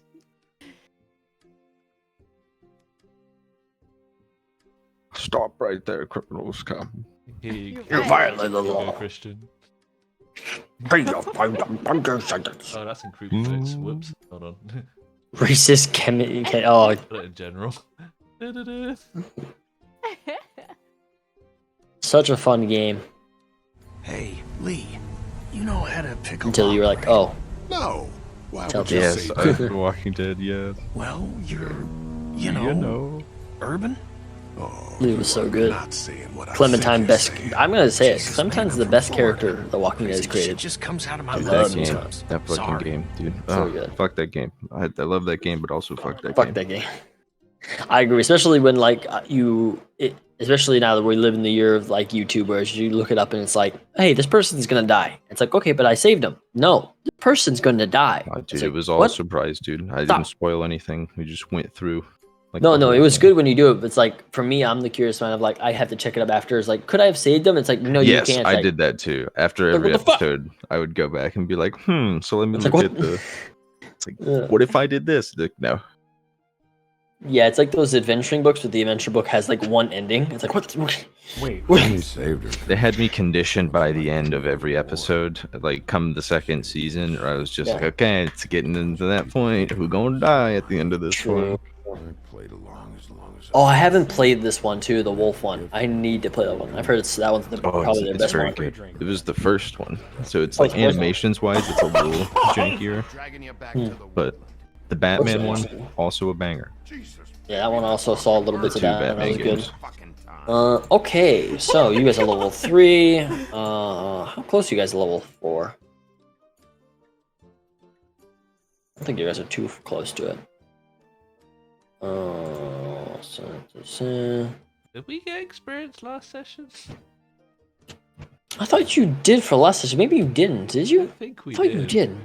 did. Were you guys like still just at level 3? Yes. Yeah. Then that's probably my bad. Then I'll add this 2 sessions together here. I'm just I like, was gonna This say, I was hope like you're a making a two-parter note of how anyways. much. I'm hoping you made a note of how much XP we've got. For Yeah, each because, like- session. I do. because like I remember at the end of last session, it's like we didn't get any experience. Yeah. I guess I do think that's the case because we had to end quickly because I had stuff I had to take care of. Yeah. Well, it's also it'd be fine. We'll just add the 2 together. And like Kat said, it was kind of a 2-parter, so I guess it makes sense in the end. Oh, DM Copium, DM stopping Copium. VOD, 5 odd. Bye, boy.